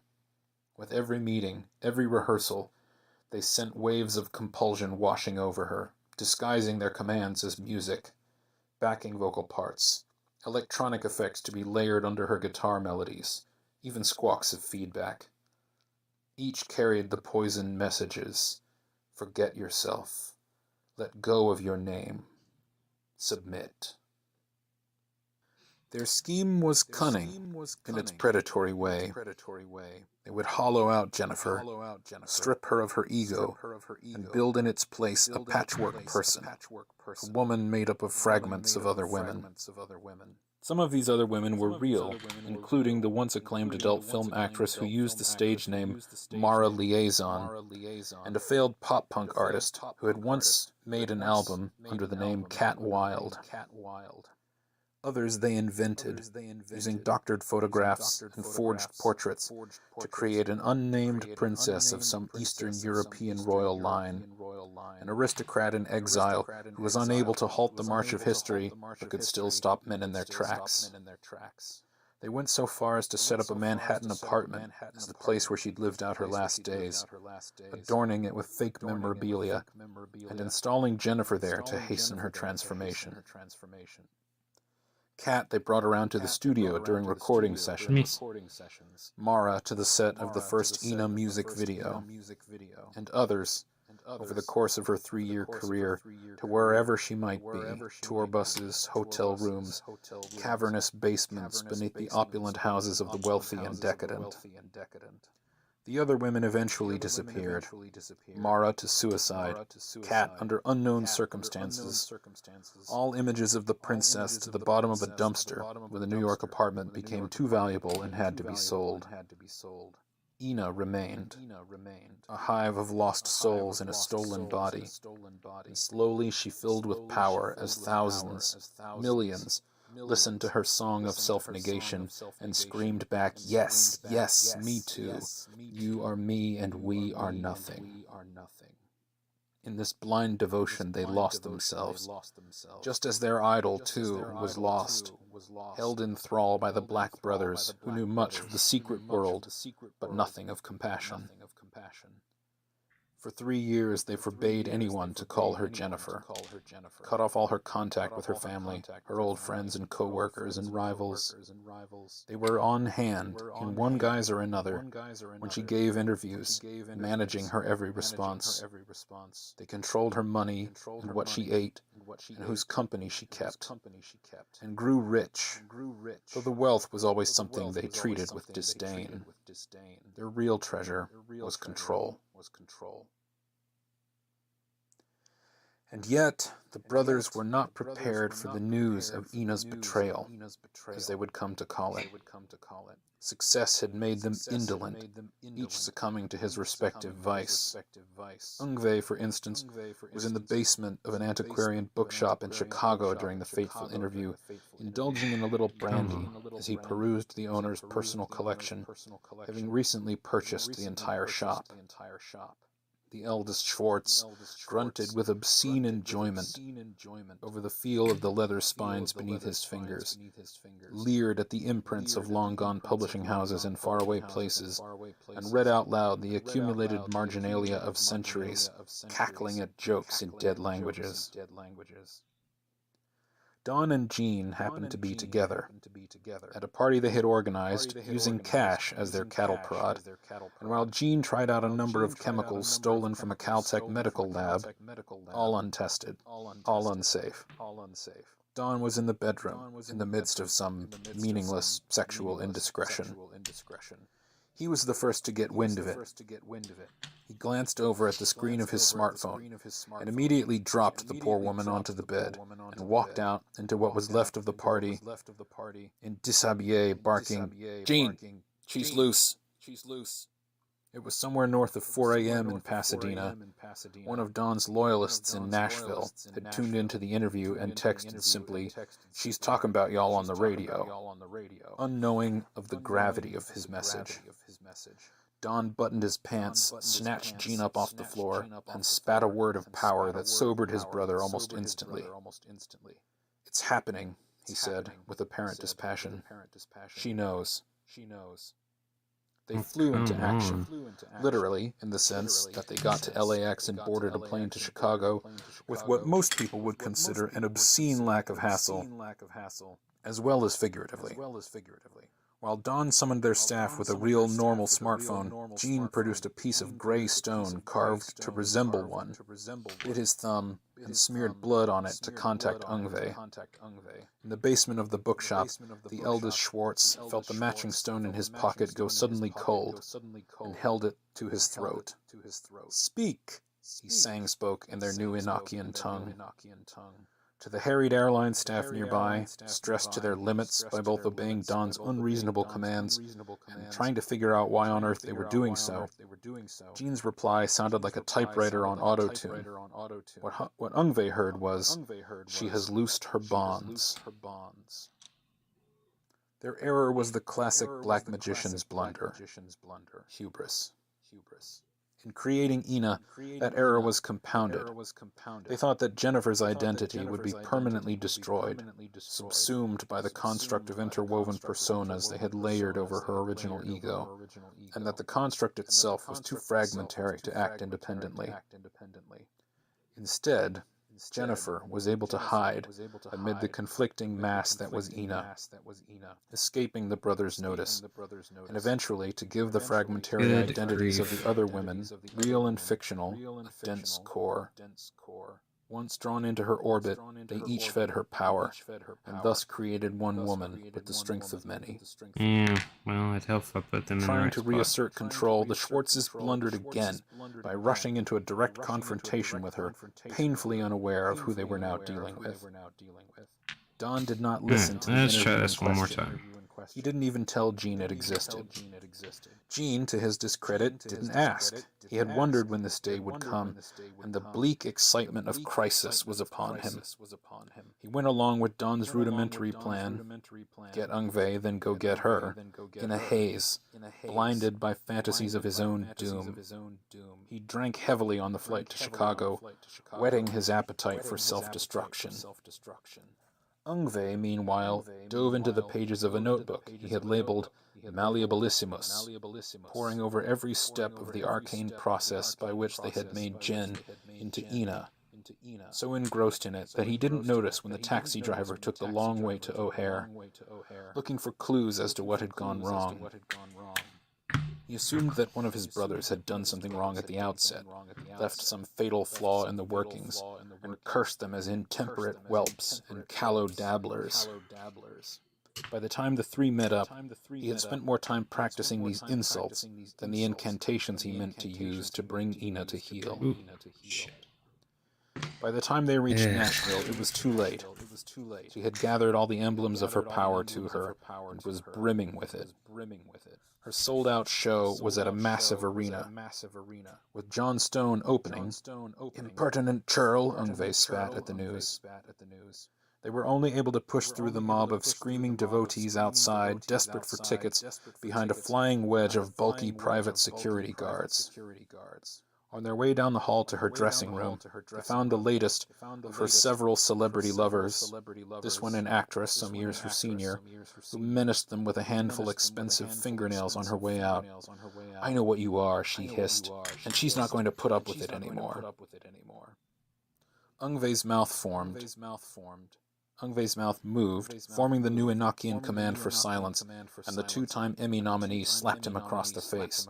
"How dare you," she shouted, continuing past them, to melt into the crowd of staff and hangers-on behind the stage. Ungve stood rooted in the hallway, mortified beyond motion.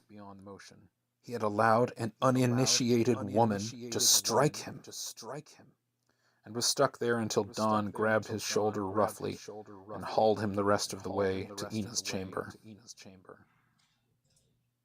She was studying her reflection in a floor-length mirror when they shoved past her assistant and entered the room. Jean, trembling with liquor and jet lag and several pills he could no longer identify, lost his feet. He could hear the sheer accumulation of energy around her, the love and longing of over the 15,000 people in the crowd. They all could. Had been listening to her power grow and change for years. It had never sounded like this. A single basso profundo note so low they felt more so than heard it, gravid and final as stone. Again, Ungve went to speak. Don, ever the pragmatist, lunged forward to hit her.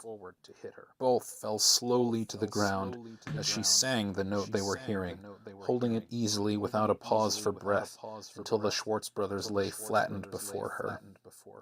Jean managed to gasp, "But your range! You can't... It was Jennifer who smiled at them, not Ina, and they saw now that she intended to take the stage as such. Rather than her costume for the night, a rather unsubtle rigging of golden faux leather straps and thin chains, she was in a pair of cheap jeans and a Music City t-shirt, her hair loose, the usual panoply of shiny baubles that clacked against each other with her every gesture gone. "Well, I guess I've been practicing, Jean, while y'all been gone."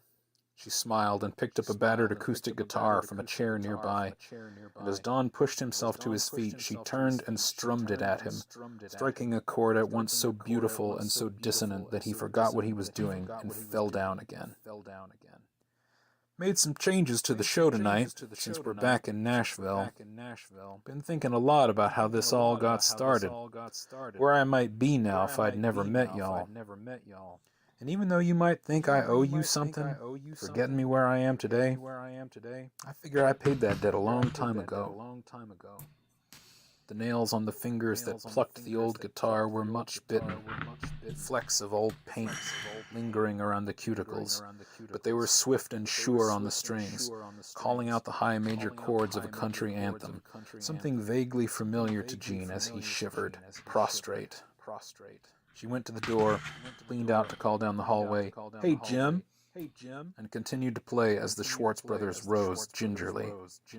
The head of her private security detail entered and took in the scene with a cool glance. "Ma'am."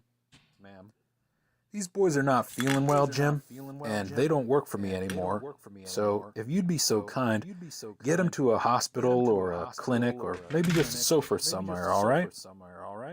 Jennifer smiled at them, and for a moment was Ina again.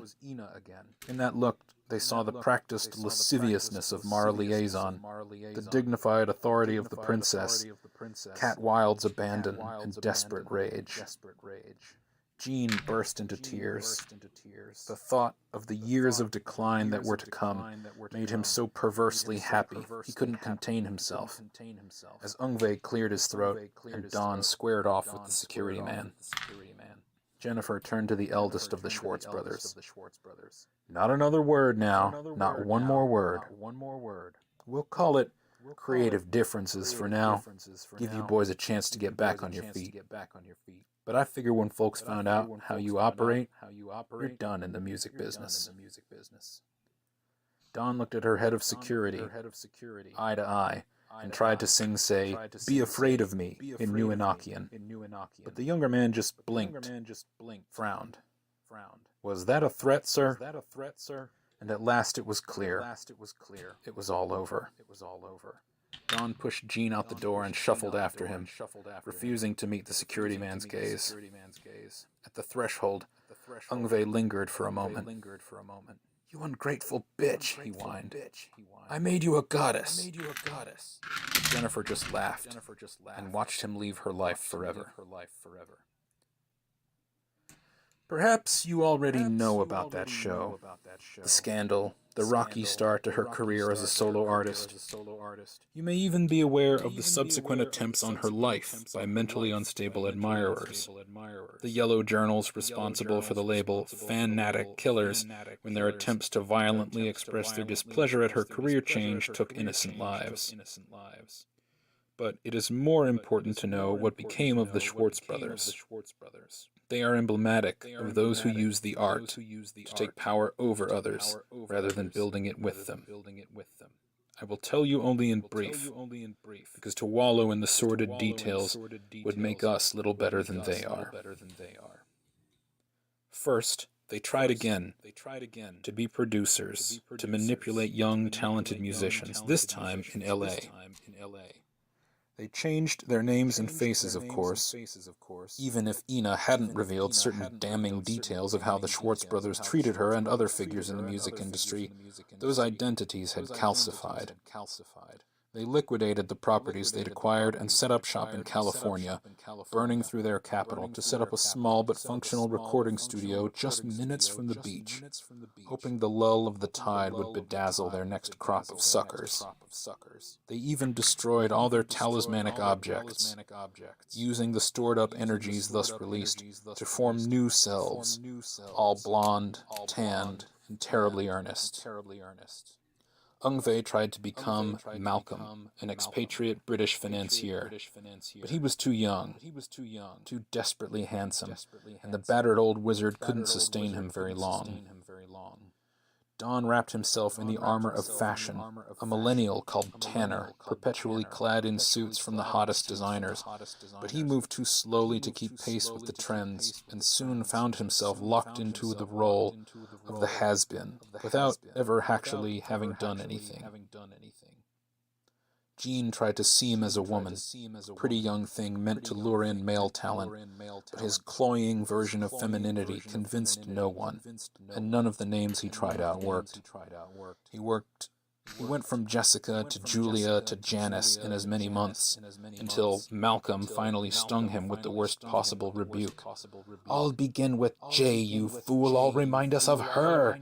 You are smitten with that treacherous slattern who sent us here into ignominious exile." Jean, who had no armor against this barb, looked around the sterile, unfurnished apartment above their failing studio, the wreckage of their power, and wept.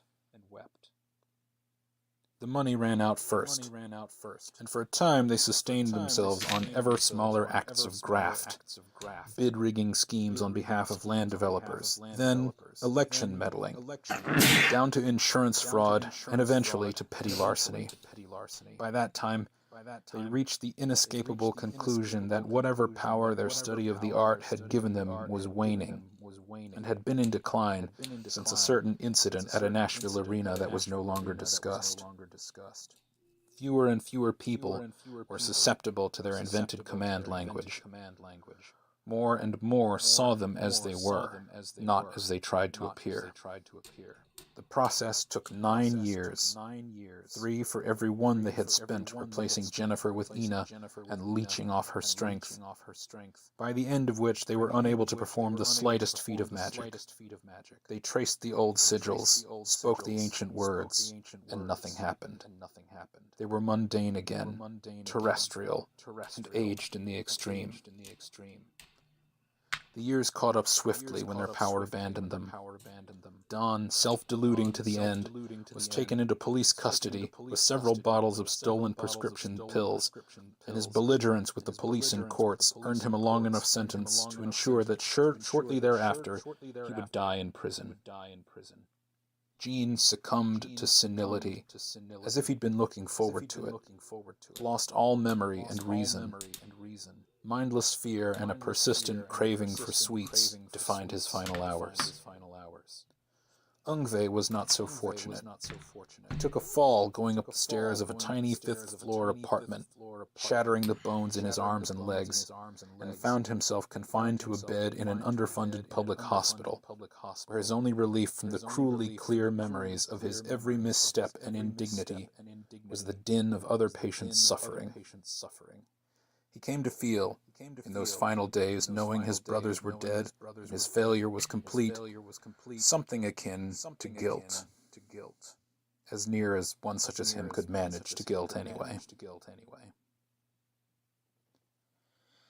I have been accused of pedantry when I tell this story, informed that its lesson is too obvious to be of use to anyone. Yes, yes, they have said to me, we understand. Hubris, of course, blah, blah, blah. They have waved their hands in my face and waived their obligations as magi or adepts or whatever we call ourselves in the many times and places that I have told this story or some version of it. I heard all that from the brothers themselves, before this story bore their names, and I told them the same thing I will tell you now. The fact that the lesson of this story is so obvious may be important to you, but it is not to Jennifer, who is also Ina now, but only when she wants to be. Nor is it important to the billions of others who cannot fathom the secrets of the art. And if their concerns do not move you, know that someday this will be the story of your fall instead. That's the end of The Fall of the Schwartz Brothers. It's something I wrote to get certain ideas out of my head, onto the page, and out into the world for this contest. It's a compression of a story that I imagined as something much longer. So maybe it's just the seed of something. It's not the best thing I've ever written, and it's certainly not the worst, but I hope it's entertained you for a few minutes. That's all. Thanks. The LT's name was Magnuson, and he clearly hated the fact that he was even in this office. The look on his face when he took in the solid oak door, expensive modern art bullshit on the walls, and the lush armchairs in the waiting room was all anger and contempt and jealousy, warring with each other with his professional need to show no expression at all, to have no look that might be read or interpreted. But Dr. Dost had been watching people come in with such looks for years, and though he could spot it easily now, it had yet to get old. "Where's the operating room?" This Magnuson asked in clipped tones. "He's got multiple compound fractures, loss of blood. We need to see a room. Make sure it's..." Dr. Dose waved a hand across his line of sight. "Hello, Lieutenant?"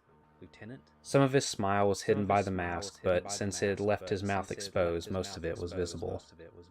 "You know I don't use or need anything like that. You wouldn't be bringing your poster boy here if I did, so why don't you shut up about all of that and focus on what's important right now? My conditions." Magnuson grimaced, looked over his shoulder to where someone was audibly stifling cries of pain, I knew this was a mistake. No, it isn't. Dr. Dose adjusted his coat, a stylish black parody of the stereotypical doctor's white lab jacket, and pointed to the wounded man. Your boy back there is gonna live because of us.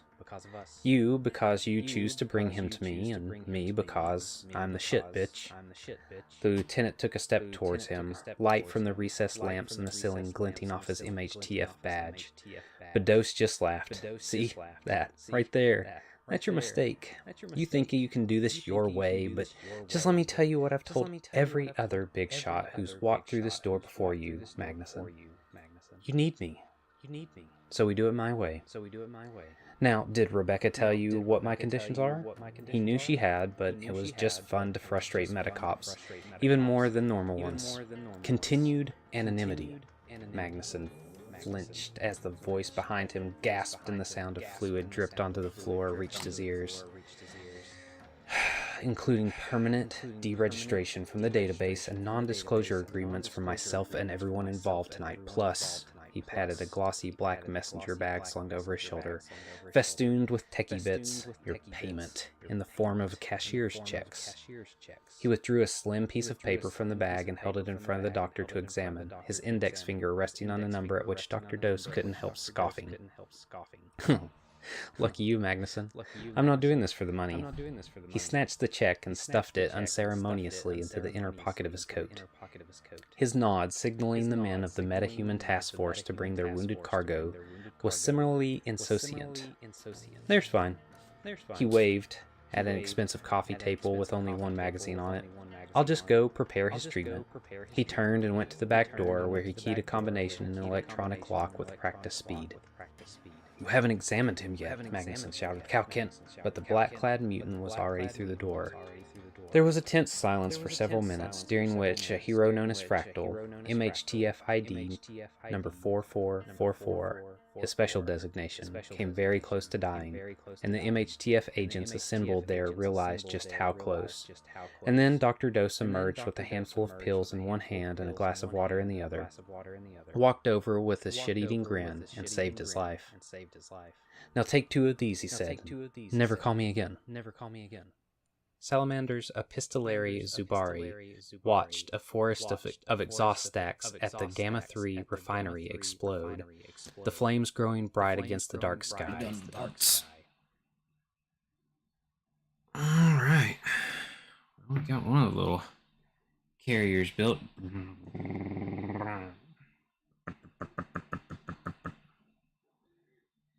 Alright, with that, I think... may call the night done.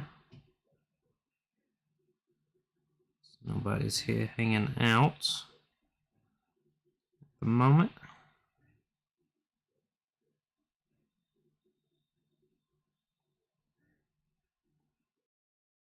Pretty good. Looks alright. There we go. Alright, well, if anyone is here, thanks for hanging out. And yeah, I'll catch you all next